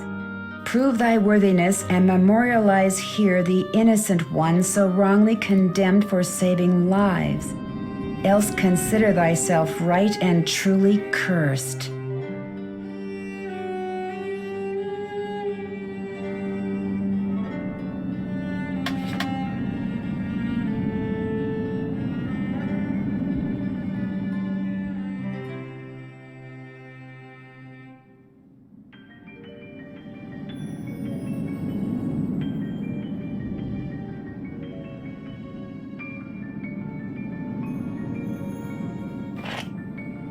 I can see into Linda's room.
Hello? Hello, Mrs. Petroff. It's Nancy Drew. What's happened? How's Linda? She's fine. I mean, she's no worse, at least as far as I can tell. That's good news, I suppose. What can I do for you? When you were here visiting Linda, did you ever see or hear anything odd? Yes, Mrs. Drake. Why do you ask? Blackmoor Manor looks like the kind of place that most people would assume is haunted, don't you think? Frankly, I was too worried about Linda to take notice of much of anything there. Except that most of the rooms I saw looked like they'd been decorated by a medieval monkey. Did Linda say anything to you about finding a secret passageway? No. Linda told you she found a secret passageway? Yes. Do you think she wasn't telling the truth? I don't know. Given her fragile state of mind, what's true and what she thinks is true may well be two different things, that's all. The good news is I found a secret passageway too. So Linda wasn't imagining things. That's encouraging. The bad news is I didn't see what Linda says she saw inside it. Oh, and we're back to square one.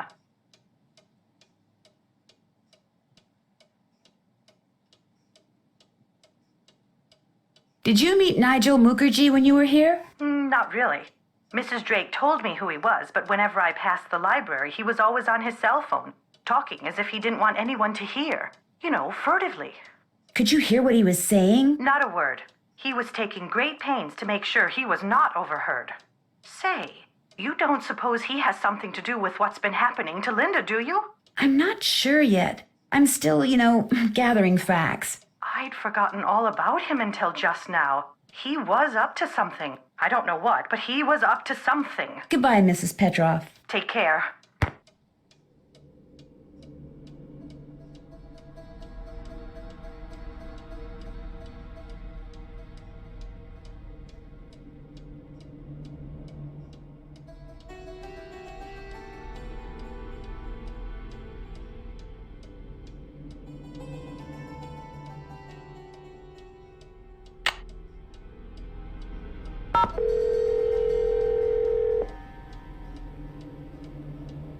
This is Paliki. Hi, my name is Nancy Drew. Could I ask you some questions about lycanthropy? I'm sorry, I'm about to leave for a seminar and I'm very busy. Besides, I've written 2 books and 12 articles on the subject. If you have questions, perhaps you should try reading one of them.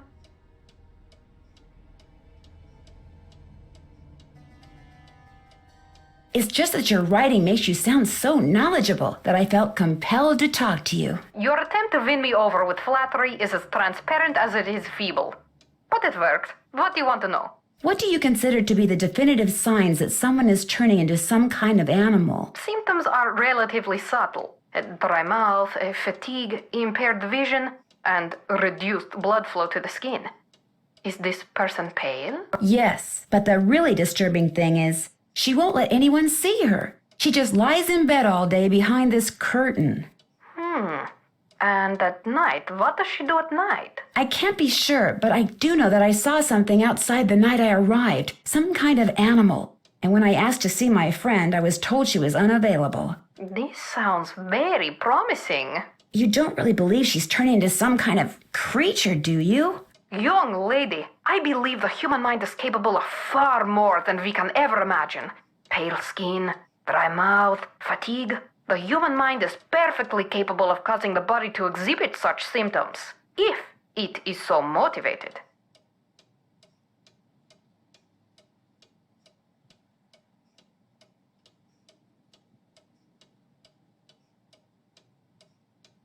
What would motivate someone to turn into an animal? Most lycanthropes are under a great deal of stress, due perhaps to the death of a loved one, marriage, divorce, a relocation, that sort of thing. They're emotionally vulnerable, which means they're particularly open to the power of suggestion. Someone suggests they become a lycanthrope? Not in so many words, of course. Somehow they get it in their head that they're destined to take another form. They see something, they read something, someone says something to them. Somehow they come to believe they're supposed to undergo a physical metamorphosis, and so, in their weakened psychological state, they do.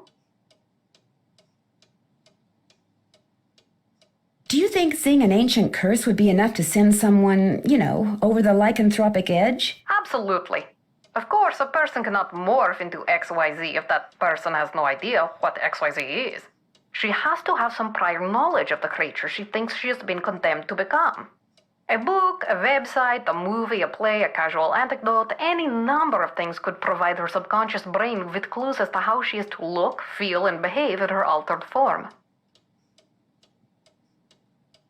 Are temper tantrums symptomatic of lycanthropy? There are no hard and fast rules when it comes to lycanthropy, or almost anything else for that matter. But if someone believes that what they're changing into is irrational, or has a bad temper, then they will exhibit irrational, ill-tempered behavior, especially if this is contrary to their former nature. What if someone seems to be growing a lot of hair, like on her hands? What do you mean by a lot? I mean a lot. Well, to tell you the truth, psychosomatic hair growth is extremely unusual. In fact, as far as I know, it's unheard of. Are you saying that my friend really is turning into some kind of beast? No, of course not. But you might be well advised to keep an eye on her, and please, call me if anything happens. If anything like what happens? You'll know, Miss Drew. You'll know. Thanks for your time. You're welcome.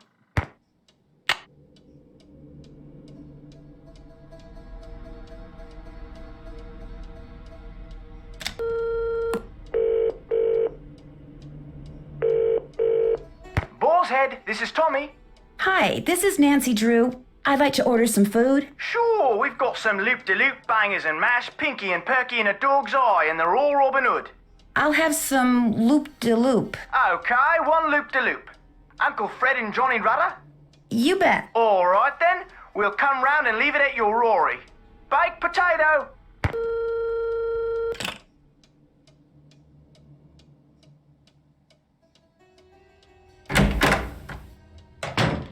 Brigitte, with her eyes so bright, looks toward heaven at midnight. On the longest night of year, that's the one she holds most dear. Starry friends, she's often heard to say, how I wish that I could make you stay. She knows though they can't remain, time will bring them round.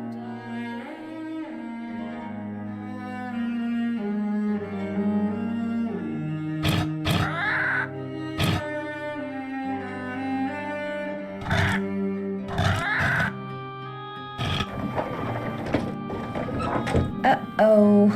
Looks like it's time for another glow stick. Brigitte with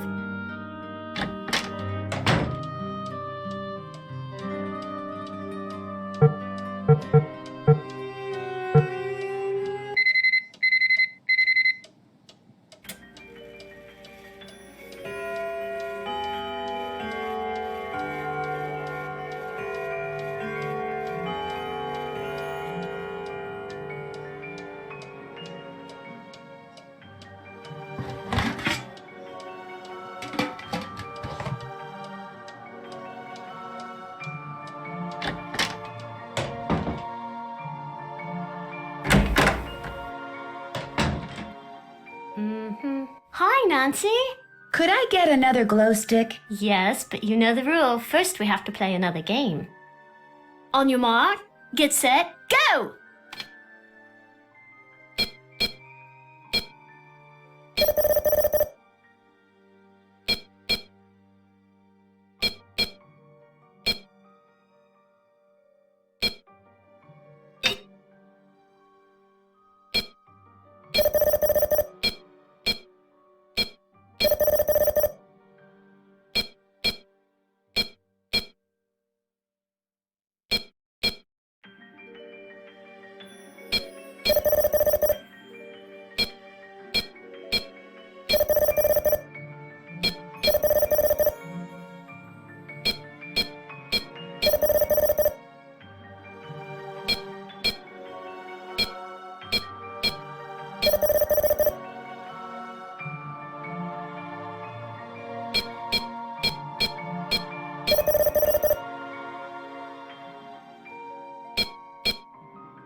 Hooray! You've won! Ta-da!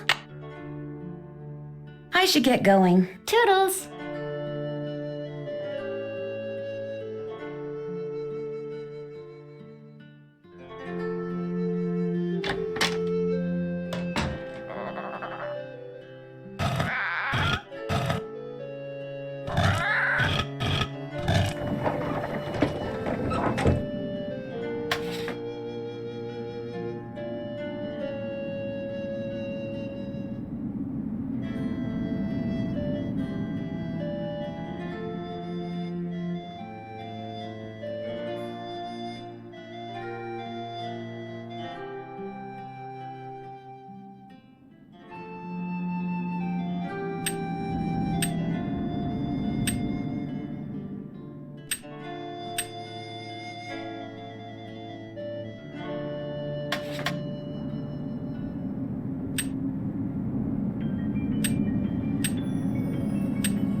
I just made that statue of Mercury move.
The time has come for...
Wow, looks like I won't be needing any more of Jane's glow sticks.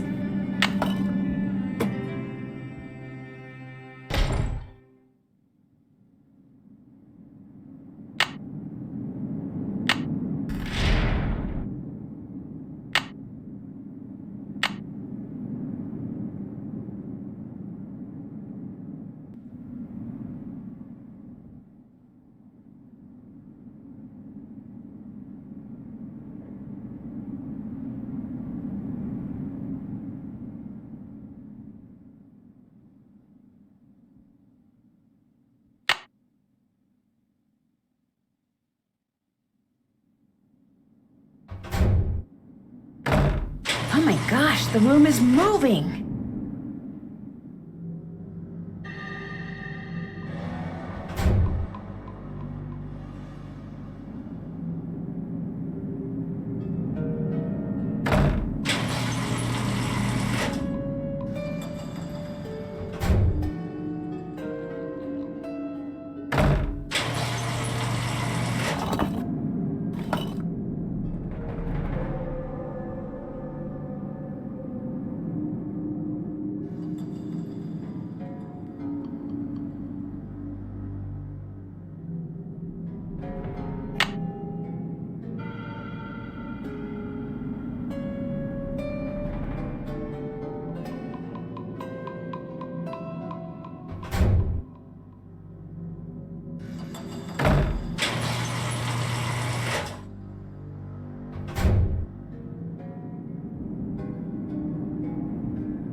Weird symbols. Maybe knowing what that snake symbol means will help me figure out what the others mean.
Yes? What do you think of Ethel Bosny? I think she's an odd lot, that one. She has no formal background in pedagogy or scholarship. I would be a much better influence on Jane were I her tutor, but Mrs. Drake insists on employing Ethel. Do you know what the symbol of a snake eating its tail signifies? The Ouroboros? It's a very old image and is usually associated with alchemy. You really do come up with the strangest questions, Nancy.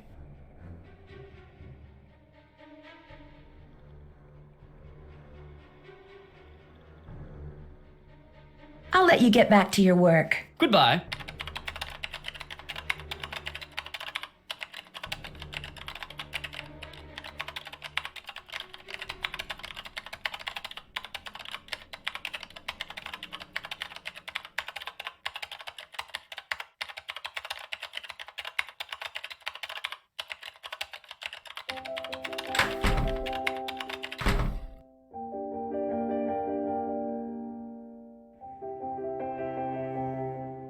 Pay no attention to the bird behind the curtain.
This looks like some kind of medieval forge.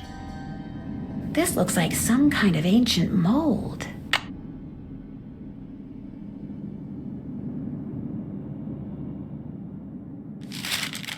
My dear initiate.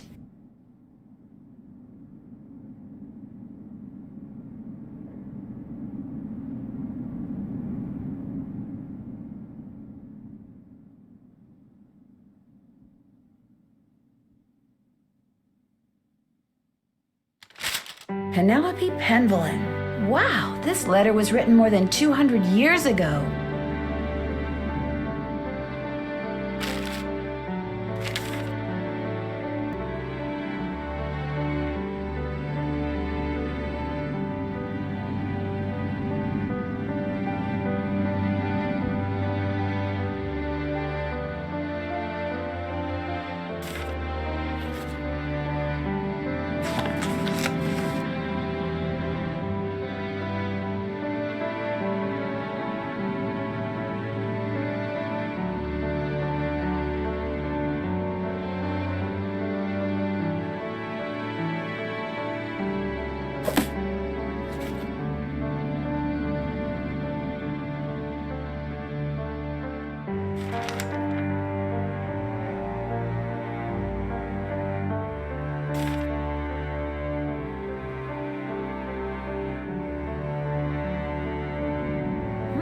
You're one big drink of water, aren't you?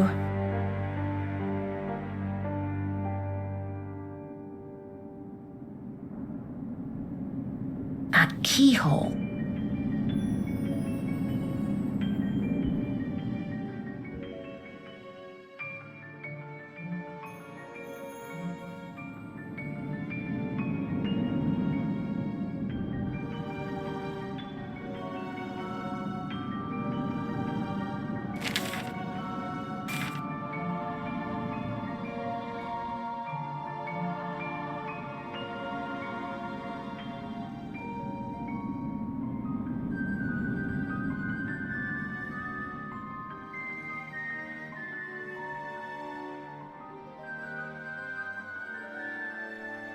Whoa, sounds like the big guy out there just took a step.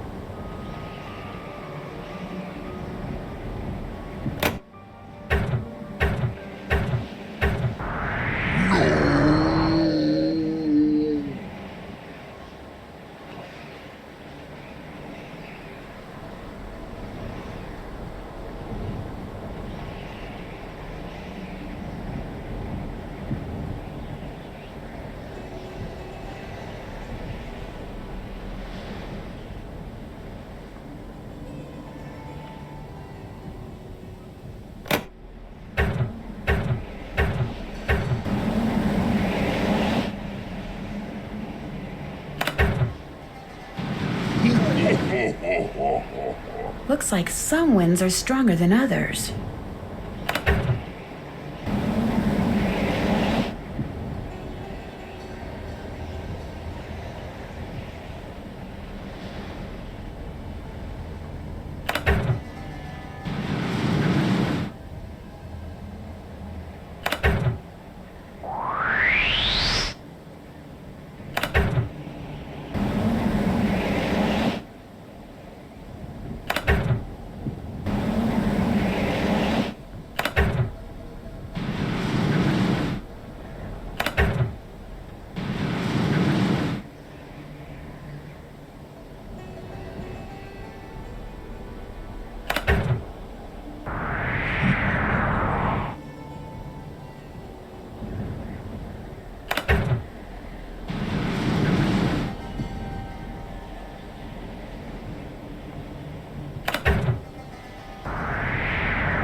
It sounds like air is going to the forge.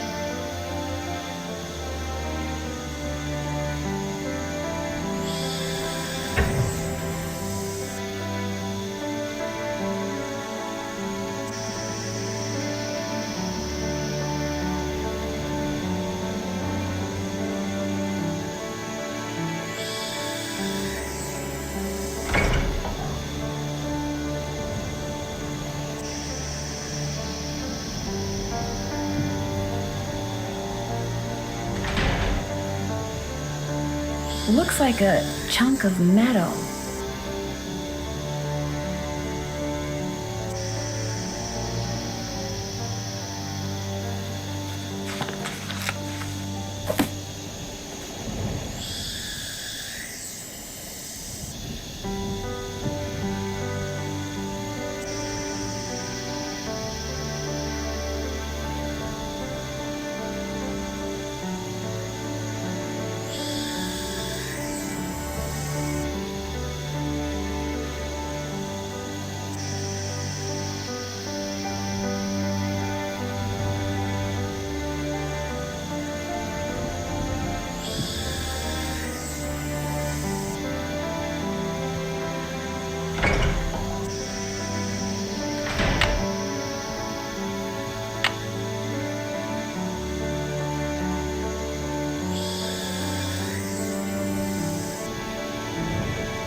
This reminds me of that picture I saw in the Mutus Liber. I'm supposed to press the button under the blue triangles I want to move, then press the one under the group I want to move them to, until I wind up with a group of just 4 triangles.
Hello? Hi, it's Ned. I've been dying to know how things are going there. What's the latest? Well, I've discovered some kind of medieval alchemy lab. Really? Where? Under the manor. And I mean way under the manor. In fact, I may be the only one in this place who knows about it. What's in it? Well, I was hoping to find the fabled Penvellyn treasure, but all there is in there is an old forge. Forge? As in the thing you use to heat metal and make swords and stuff? Right. So what are you going to do now? Well, actually, the forge looks like something I saw in the strange book Jane has in her room, which means I should probably check it out more thoroughly. Probably hasn't been used for centuries. That's the thing. It looks like it has been used recently. I mean, relatively recently. Certainly within the past 50 years or so. What would someone be using a forge to make in this day and age? There was also this big keyhole in the lab. What about a key? No key. Well, there you go. Maybe that's what has to be forged. The key that goes in that keyhole? That'd be my guess. Linda's stepdaughter Jane, she has this really weird picture book in her room. What do you mean, a picture book? I mean, pictures are all that's in this book. No words, just these strange hand-drawn images. And the book is old, like it's been around for centuries. Drawings, huh? Maybe it's some kind of an ancient instruction manual. You know, for people who didn't know how to read. Could be. When I asked her about it, Jane said her grandfather gave it to her. And then... And then what? And then she changed the subject. Sounds like that book may prove to be pretty important. Apparently, each of Jane's ancestors had different coats of arms. Really? That's odd. You'd think there would be just one coat of arms for the whole family. Believe me, the Penvellyn family is nothing if not odd. Each coat of arms includes very distinct images and symbols. Wonder why they're so different. It's a long story, but I'm beginning to think that each Penvellyn left behind a puzzle, and that his or her coat of arms contains clues to solving that puzzle. Makes sense. I mean, in an oddball Penvellynian sort of way. I think Linda may be turning into the Beast of Blackmoor. The Beast of Blackmoor? In the 17th century, Eleanor Penvellyn was rumored to have turned her husband into some kind of creature for discovering something that he shouldn't have. She was later executed for witchcraft. Anyway, while I was looking into her room through this peephole, You were spying on her through a peephole? No, well, sort of. Okay, so maybe I was. But the point is, I got a glimpse of her hand, and it was all hairy. You're kidding me. Frankly, it was pretty shocking. And if the rest of her is anything like her hand, well, it's no wonder she won't let anyone see her. I'm sure there's a perfectly logical explanation. I have no idea what it could be, but I'm sure there is one. I'll talk to you soon. I'll be waiting.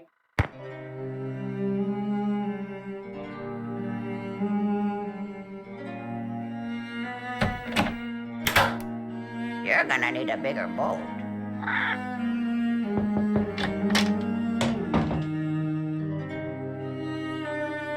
Linda? Tell me again how you opened up that secret passageway. Not on your life. I've already said too much. You know, no matter how incredible or frightening things may appear, there's almost always a logical, sometimes even simple explanation. You don't know everything, Nancy Drew. And in my case, you don't know anything at all. I want you to go home. It's for your own good. I can't go home until I have something to tell your mother. Just tell her I've had some problems adjusting to my new life, but I've accepted my fate and now everything's fine. In fact, I'll call her and tell her that myself. In any case, please leave my room and don't bother to come back. There's no mystery here, just fate. I have nothing more to say to you. Nothing. Linda? I'll be going now.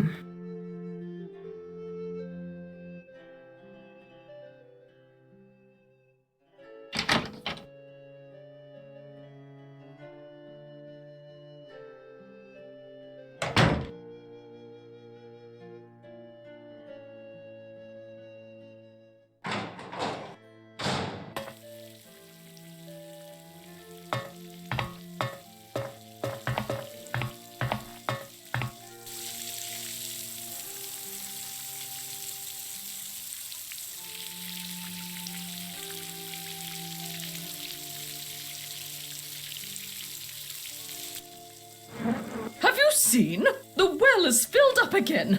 It's very curious, but quite wonderful. I think Ethel is trying to recruit Jane into some kind of secret society. Oh, for heaven's sake, child. Where did you ever get such nonsense? I saw Ethel and Jane performing this ritual in the Great Hall in the middle of the night. Poppycock! A ritual in the middle of the night? Young lady, I will not abide such wild stories. Imagine Ethel Bossany recruiting my grandniece into some kind of secret society. Next thing you'll be saying Linda has been cursed by some roving spirit, or that we have ghosts prowling about. Right. Well, I'm sorry for bothering you. The pleasure is all mine, child.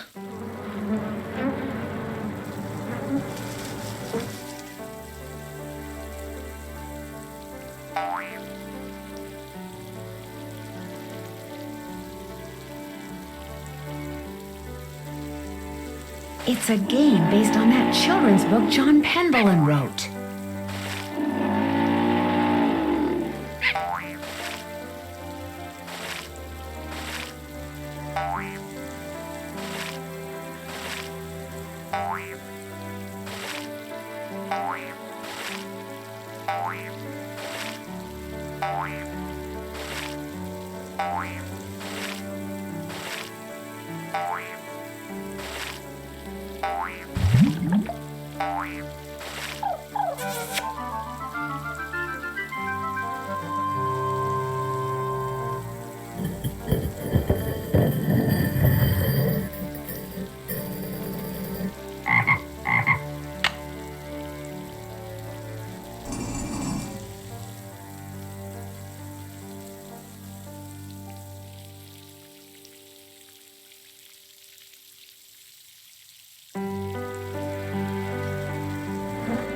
Yes? Goodbye. The pleasure is all mine, child.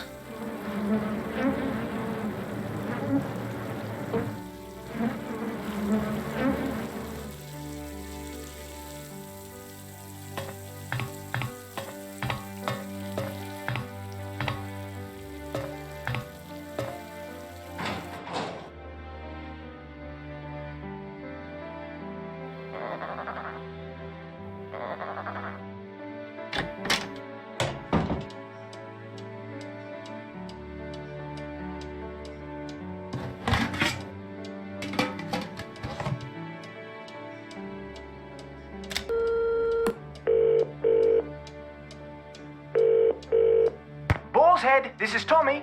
Hi, this is Nancy Drew. I'd like to order some food. Sure, we've got some loop-de-loop bangers and mash, pinky and perky in a dog's eye, and they're all Robin Hood. I'll have some loop-de-loop. Okay, one loop-de-loop. Uncle Fred and Johnny Rudder? You bet. All right then, we'll come round and leave it at your Rory. Baked potato!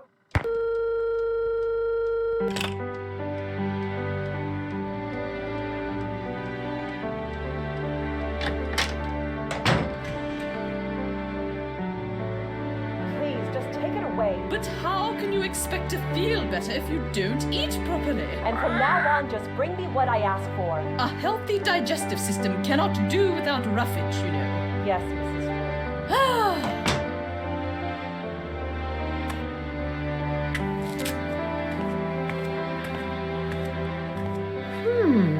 Drew. Interesting.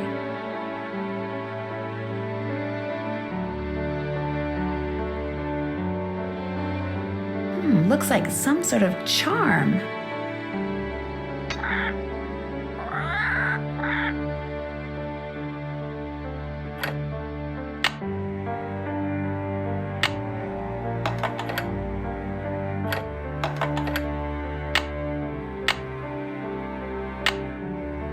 This'll loosen things up in there.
could try to hit the bullseye I saw when I went down that slide with a cricket ball.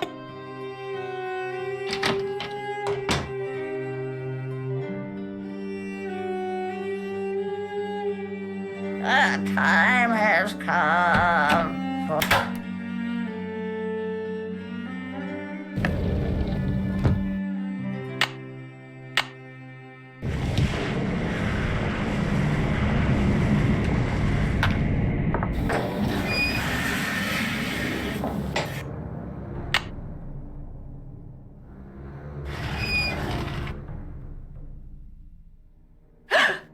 I guess I should explain. I see you did not heed my warning.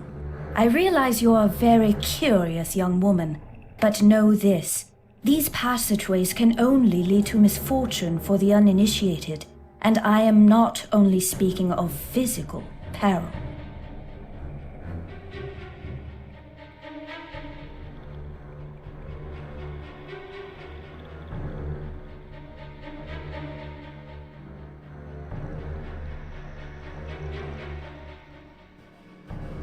You seem to know an awful lot about these passageways. Why is that? Nancy, I know you're a good person and mean well, and I understand you feel compelled to discover what is happening to Linda.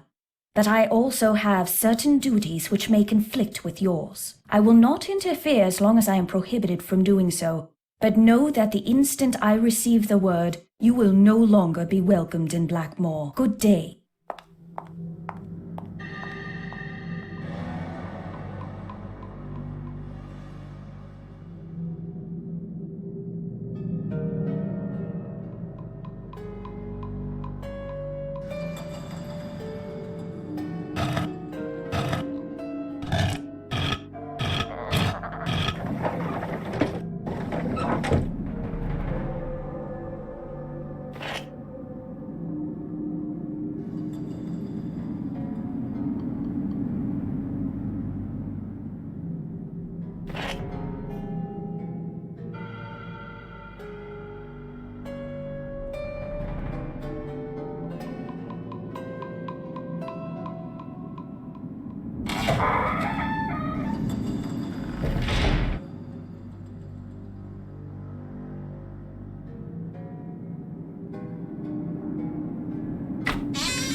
Ted. This is Tommy.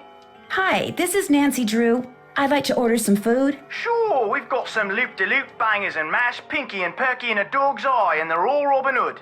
I'll have some loop-de-loop. Okay, one loop-de-loop. Uncle Fred and Johnny Rudder? No, thank you. All right then, we'll come round and leave it at your Rory. Baked potato!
Hugh Penvellyn. Hello, Mr. Penvellyn. It's Nancy Drew again. Yes, good to hear from you. I am a bit pressed for time, however. Are you the one who hired Ethel to be Jane's tutor? No, that was my aunt's doing. Mrs. Drake? Yes, she absolutely insisted. She said the Bossinies had been tutoring the Penvellyns for centuries and that I was duty-bound to continue the tradition. She kept saying that it's what her brother would have wanted. Her brother being Alan, your father? Yes, and I must say I've been quite pleased with Ethel. She's a fine young woman, and Jane seems to enjoy her lessons, strange as they are.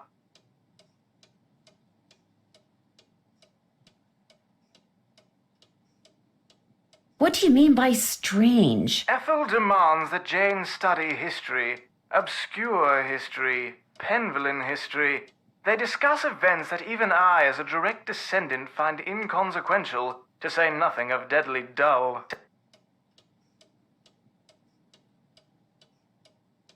What do you know about the secret passageways here at Blackmoor? Only that they're hundreds of years old and are undoubtedly dangerously decayed. Jane has been ordered to stay out of them. Fortunately, it's highly doubtful she'll even figure out how to get in them. How many passageways are there? One or two, I suppose. I'm really not sure. I vaguely recall blundering into one when I was a child, but it was very dark and ended rather abruptly, and I found the whole experience to be rather unremarkable. When I told my father what I'd discovered, he merely shrugged, agreed that the passageways were dark, decrepit, and pointless, suggested that I stay out of them, and that was the end of it. What do you know about the Beast of Blackmoor? Pure medieval fiction, the product of little minds in an era of dangerously little education. I have forbidden Ethel to so much as mention it to Jane. Where did you hear about it? The man doing research in the library, Nigel Mukherjee? Another of my aunt's ideas. The fact that the Penvellyns have never had a book written about them has been a perpetual source of social embarrassment for her. How long has he had access to the library? For months now. Not that he's much of a bother. He's quiet as a church mouse, and he never seems to set foot out of the library. He was recommended by a friend, and he has assured us over and over that the book he publishes will cast only a positive light upon the Penvellyn name. Although, come to think of it, I never have seen the contract he agreed to sign, which was to put that promise in writing. It was nice talking to you. Good luck.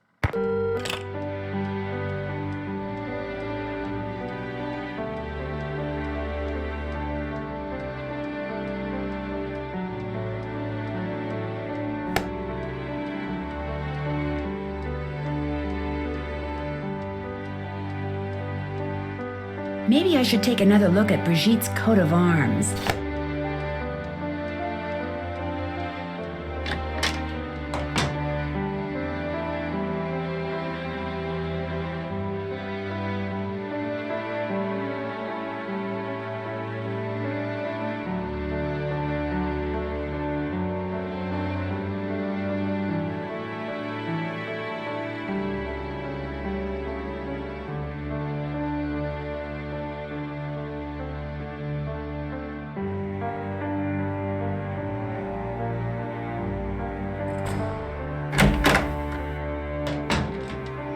That must be the food I ordered.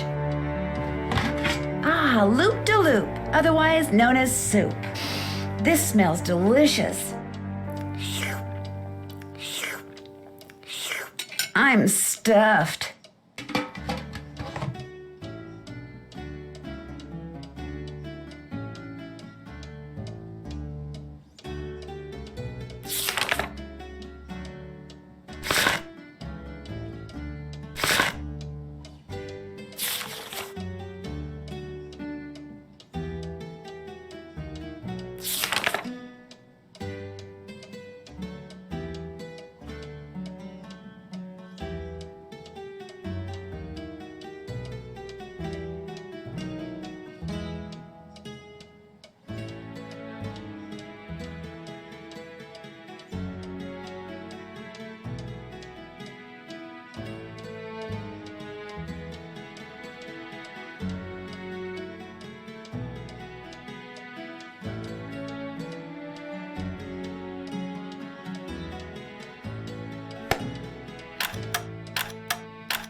Wonder what this is.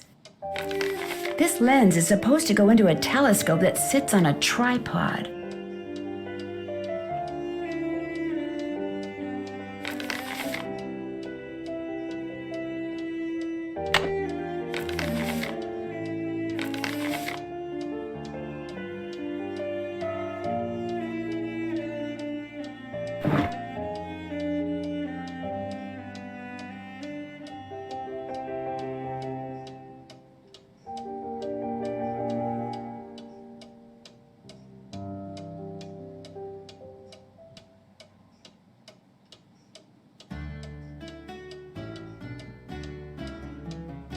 Something fits in here, but what?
Linda?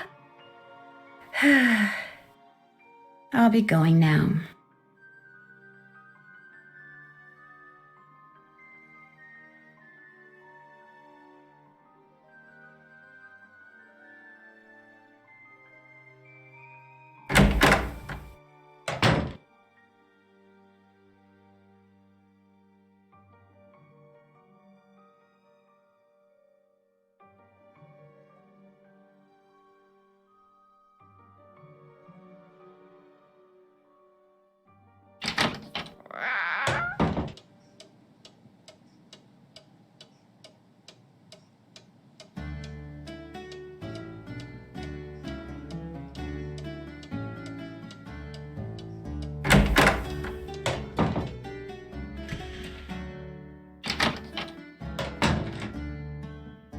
Nancy, I'm so afraid. Someone just sent me this horrid message. Look at this. This house is now mine, so of this be warned.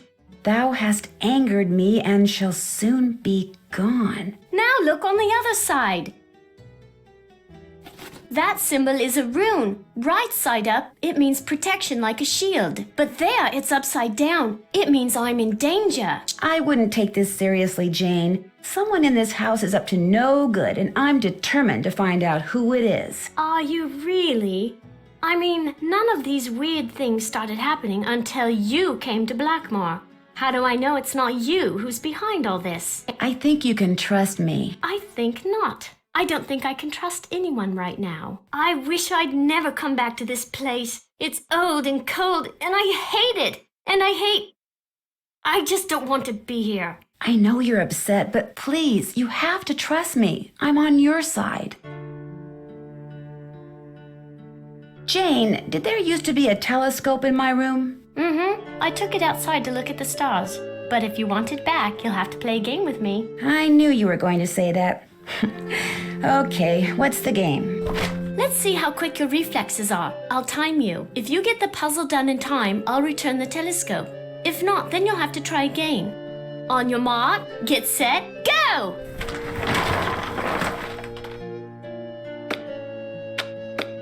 Five minutes.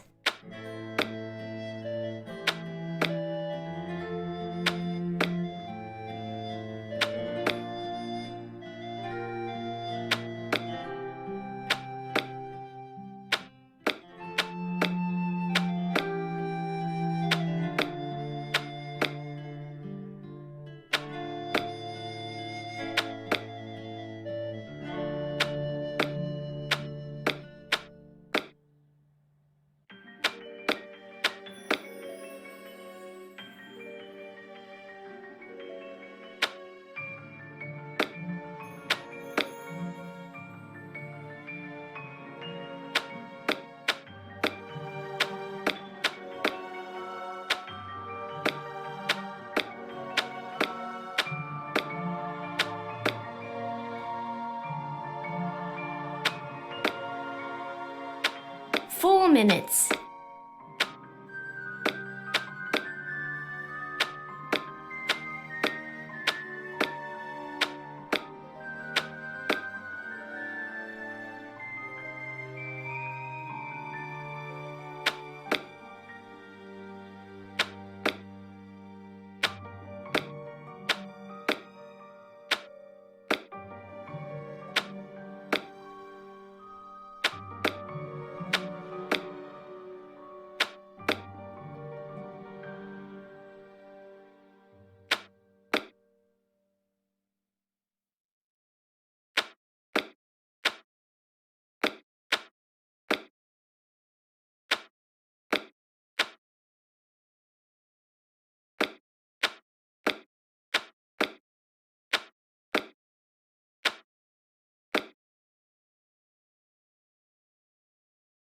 Three minutes.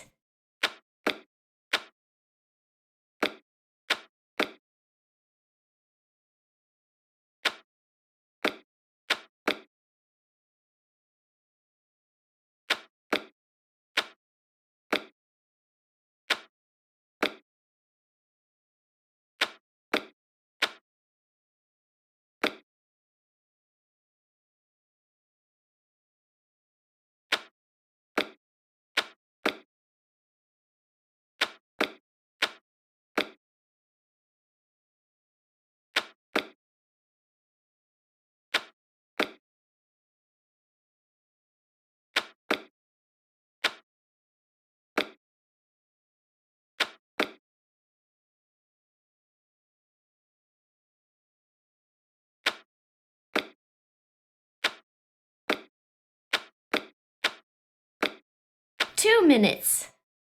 There. You won. Good show. I'll put the telescope back in your room first chance I get. I should get going. Bye.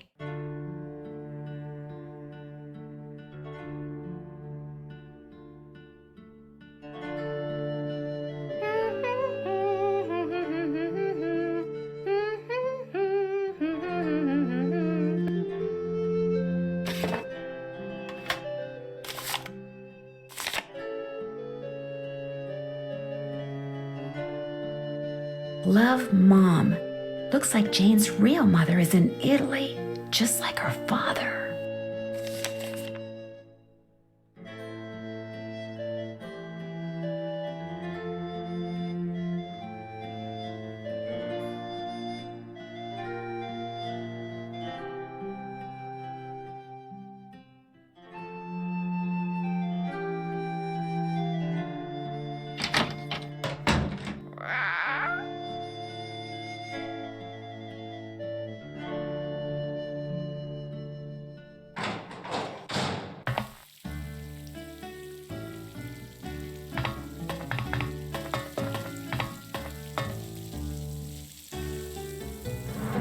Yes?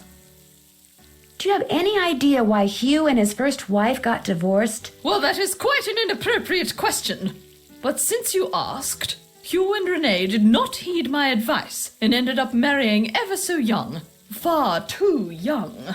People grow in strange ways as they get older, and all too often they grow in different directions. Jane was inconsolable after the divorce, but she's responded quite well, especially after Hugh remarried. Why did you put that charm above Linda's door? What? I fail to see why that is any of your concern. But if you must know, I was only trying to help Linda. Oh, I am at a loss as to what to do about her. A complete loss. Sometimes extraordinary situations require extraordinary measures. I thought that perhaps a charm would help. Whatever it is that's plaguing that poor thing. Goodbye. Good day.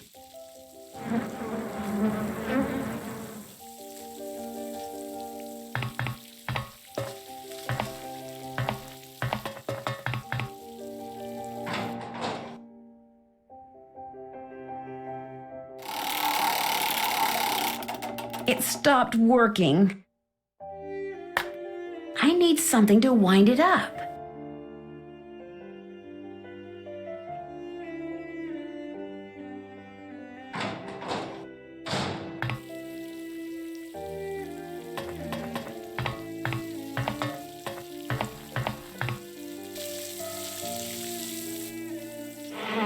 Yes? I'd like to play the card machine in the Great Hall, but it's broken. It's not broken. I removed its crank, as it was proving to be too much of a distraction for Jane. I suppose I could see where it's gone to. But in the meantime, be a dear and do something for me, would you? Sure. Do you see that hodgepodge of plants over there? They're my prize seedlings. I had them perfectly arranged in that box, so I could easily move them about to catch the light.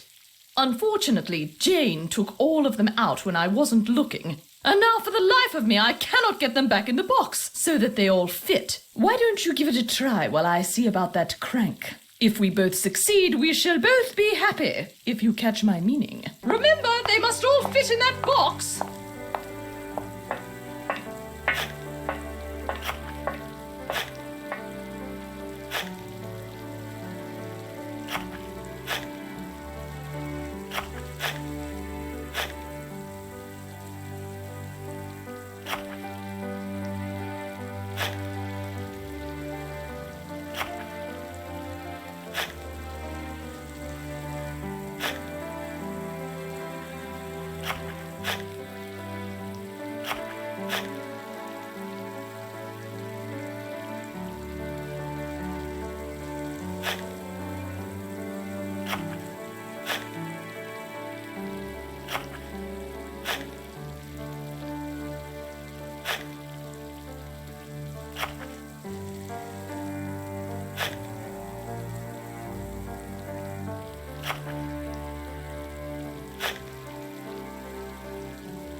There.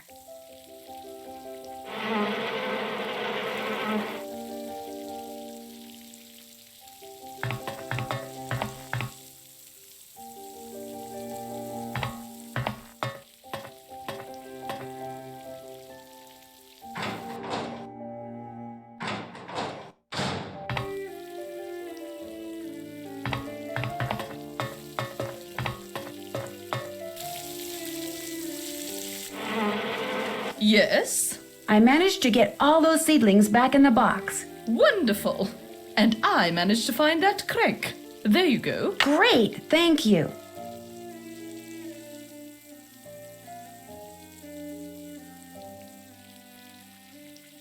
Goodbye. Run along.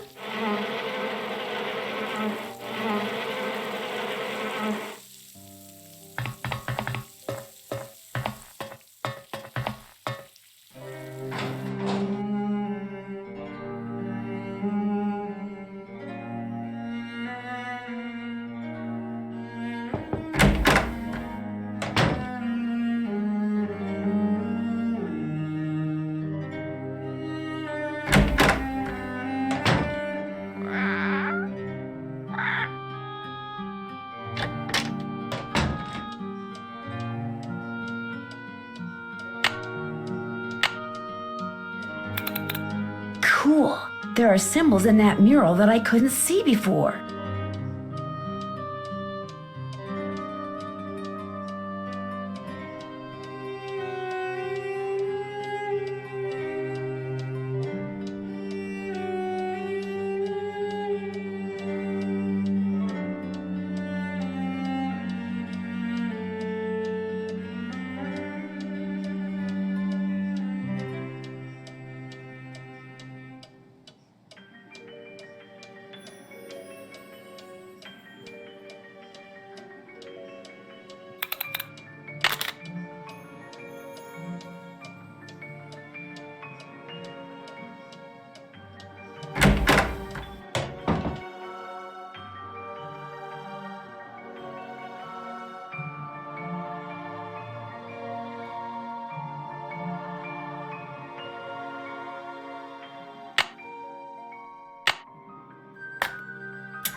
Those symbols look familiar.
Sorry, Betty, you lose.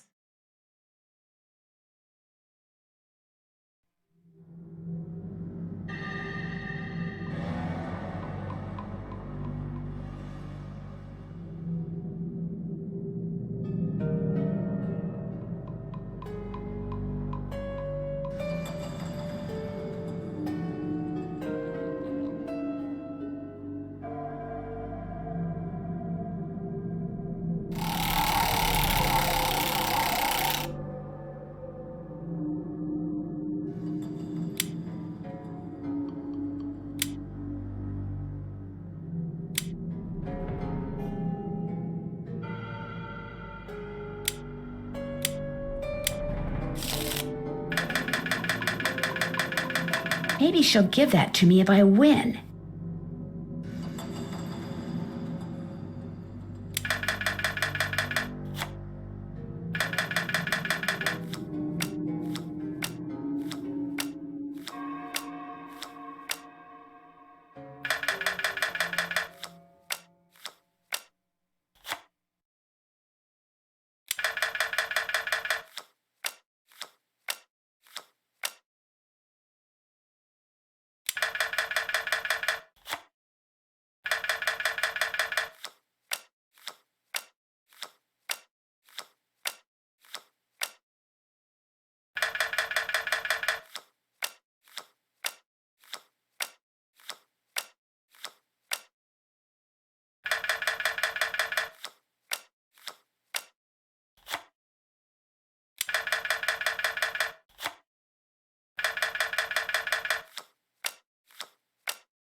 I won! All right, Betty, pay up.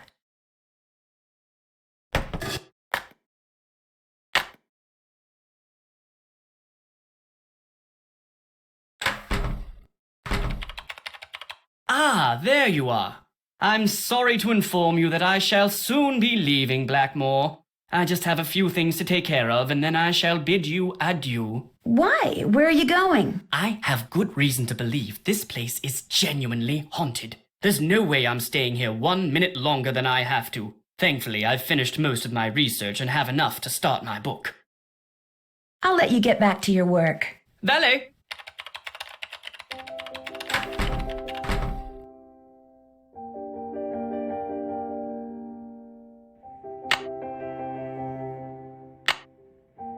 I haven't done that yet. I'm finished with that. Check. Check. Check. Check. I'm finished with that. Check. That's check. I'm finished with that. That's done. That's done. That's done. Check. I'm finished with that. That's done. Check. Check. Check. Check. I'm finished with that. That's done. I'm finished. That's done. I'm finished with that. I'm finished with that. I'm finished with that. Check. Check. I'm finished with that. That's check. That's done. I'm finished. Can't check that off yet.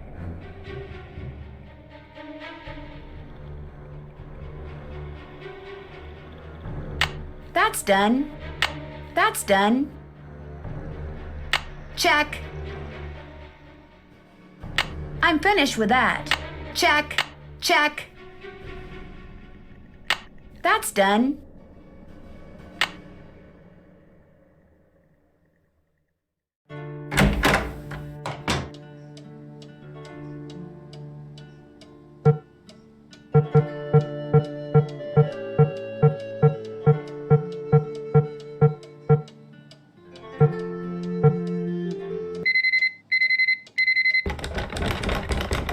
What was that?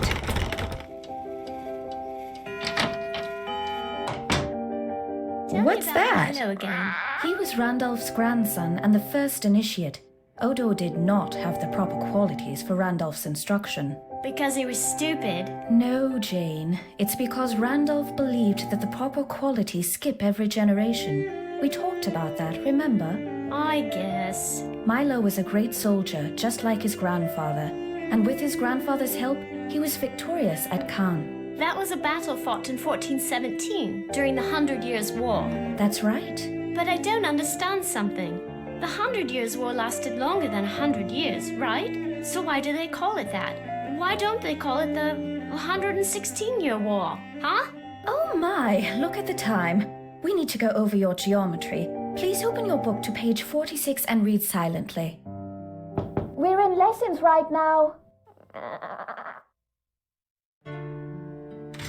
And the winner is Lulu. Hello. How about a hint? Talk to me.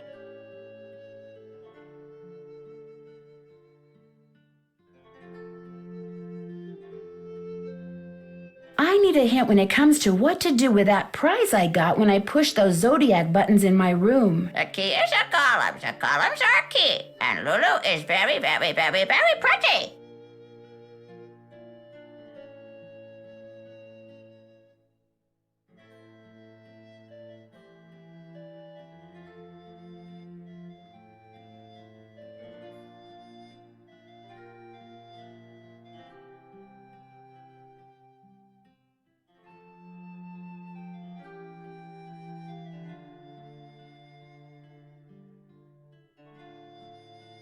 Bye, Bird. Don't leave me. I love you. And the winner is Lulu.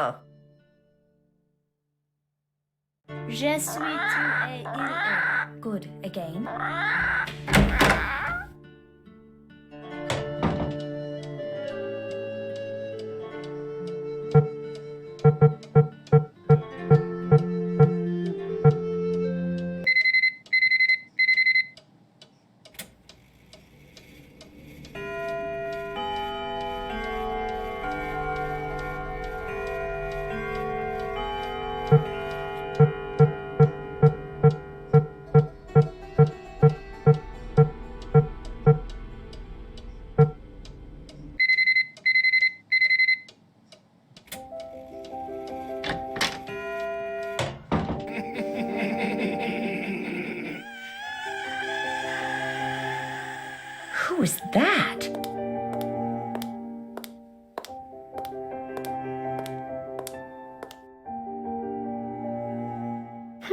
I wonder if these are what made those red eyes I saw outside the night I arrived.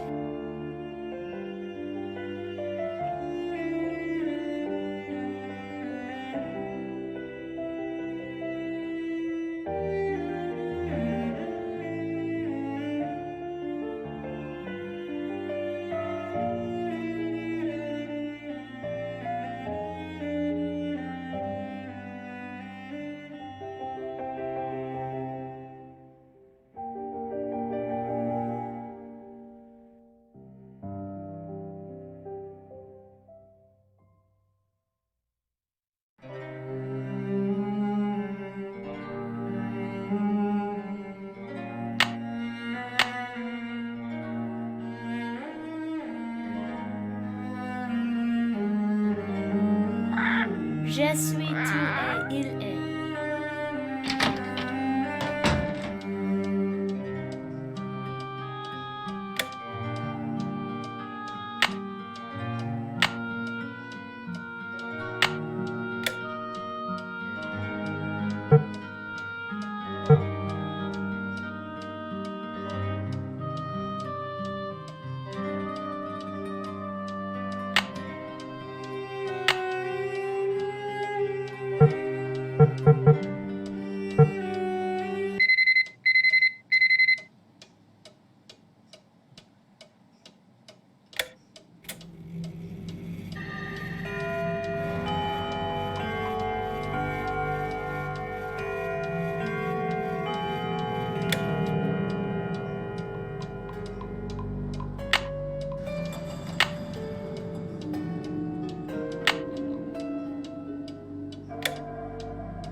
Very good. And now the plural? Pueri, puer oram. Pueris, pueros, pueres.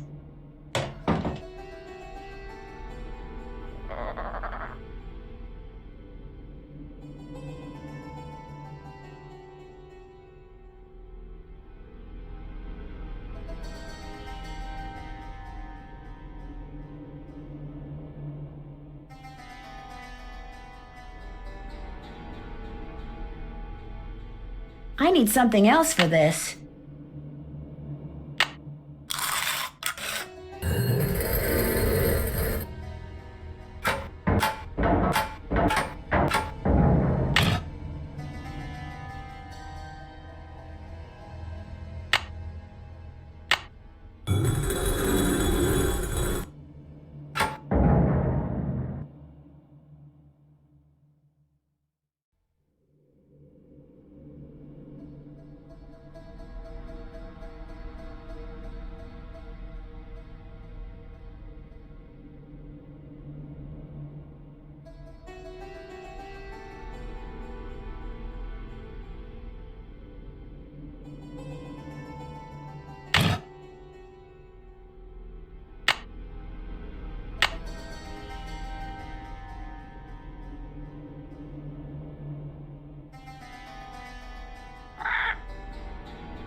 Hugh Penvellyn. Hi, Mr. Penvellyn. Nancy, how can I help you? Are you aware that those columns in the Great Hall can be opened up? The columns in the Great Hall open up. Why on earth would they do that? I'm not sure yet. And more to the point, what do the columns in the Great Hall have to do with Linda? I'm not sure about that either. My mother-in-law's counting on you to find out what's wrong with Linda. I'm counting on you. Linda's counting on you. I do hope you won't allow yourself to get distracted. Did you know that Jane's mother is in Rome? Renee is in Rome too? I knew she was traveling, but she neglected to tell me her itinerary. Fortunately, it's a big city, but thank you for the warning. Anything else? It was nice talking to you. Do keep me posted.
Oh, Susanna, don't you cry for me. I've come from Alabama with a banjo on my knee. Dee-dee-dee-dee. Hello.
Sounds like I did something right.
Okay, let's try this again.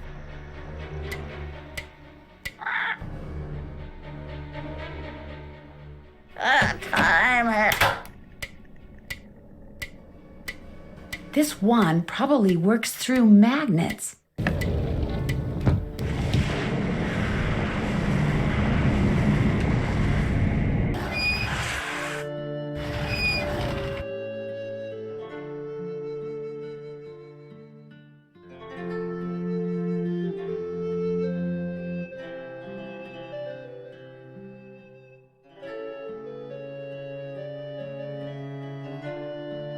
Darn, I was too slow.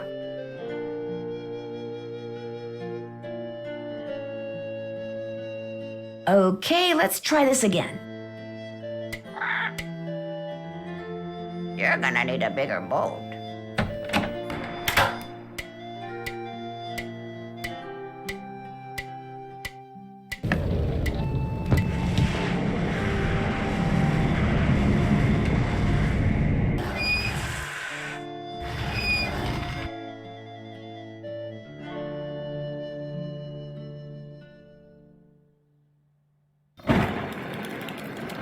Whoa, something tells me I just succeeded in lighting the forge.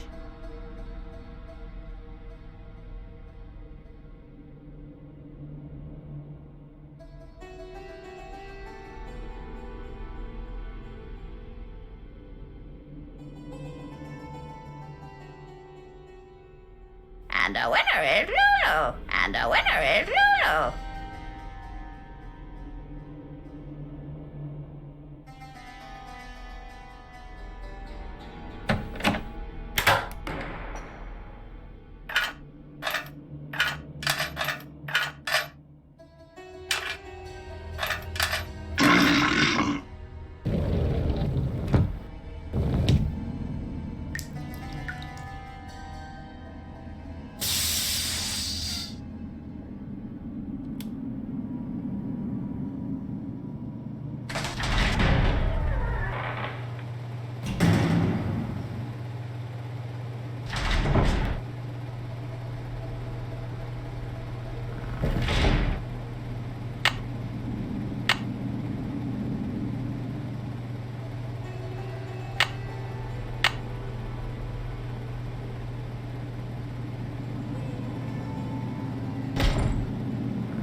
By pulling out different plugs, I can create different patterns in the mold.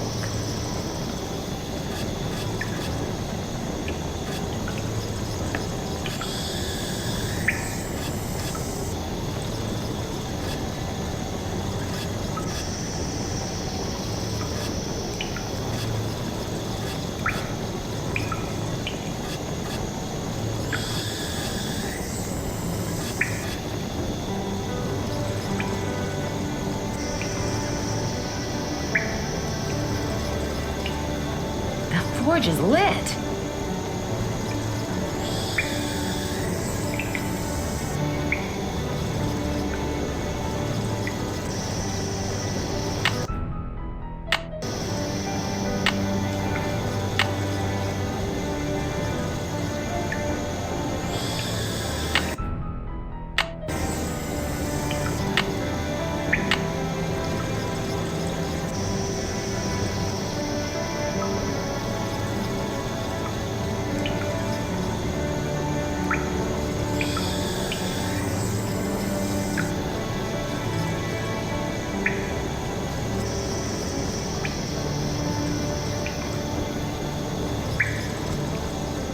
Wow, molten metal.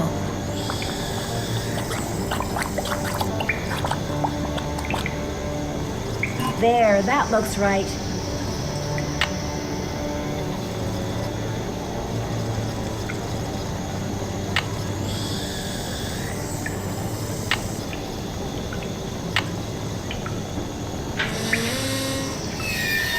Whatever you just found, it's mine.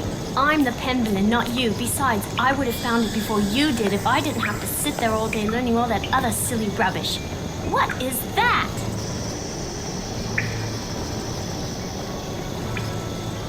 That is the Penvellyn treasure. A rock? 600 years of secrets and mystery and puzzles, all because of a stupid rock? No way. There must be something under it. No, don't touch it!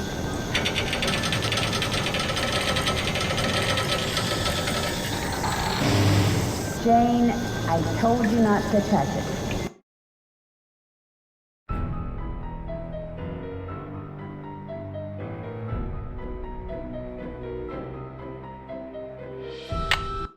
No, don't touch it! Help! Nancy, help me!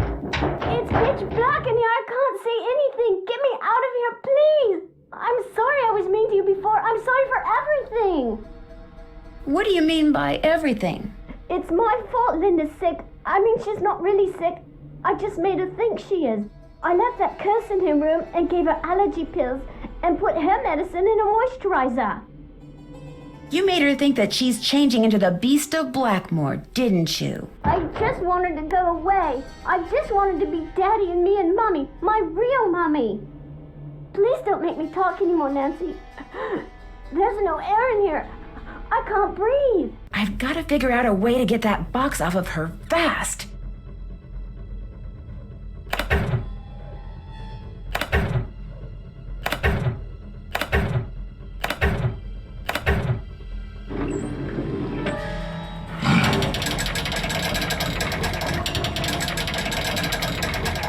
Thank you. Dear Ned, well, there is a beast of Blackmoor. Jane. She made poor Linda think she was turning into a monster by putting her uncle's hair restorer in Linda's moisturizer. She also slipped Mrs. Drake's allergy pills into Linda's food so she'd feel woozy all the time. An extremely dangerous thing to do. Needless to say, Jane's father was very upset, especially when he found out Jane had done it because she still wants him and her real mother to get back together. After Jane apologized to Linda and Hugh apologized to both of them, they all resolved to do whatever it takes to become a real family. As for Blackmoor Manor, ever since I told him about all the passageways and gadgetry I discovered, Hugh has become fascinated with his family history and has ordered Ethel to teach him what she's taught Jane. And while he doesn't believe for a second that the meteorite in that old alchemy lab has magical powers, he has encouraged Jane to come up with a puzzle to help ensure its safekeeping, just as initiates have been doing for centuries. Which reminds me, the Penvellyns swore me to secrecy when it comes to all their traditions, So don't tell anybody any of this, okay? Nigel suspected something was up when he came to get his laptop and has been hounding me ever since. This is just the kind of stuff he'd love to include in that unauthorized tell-all he's trying to write. If he calls me one more time, I'm telling on him. To Mrs. Drake. That'll teach him. Ever yours, Nancy.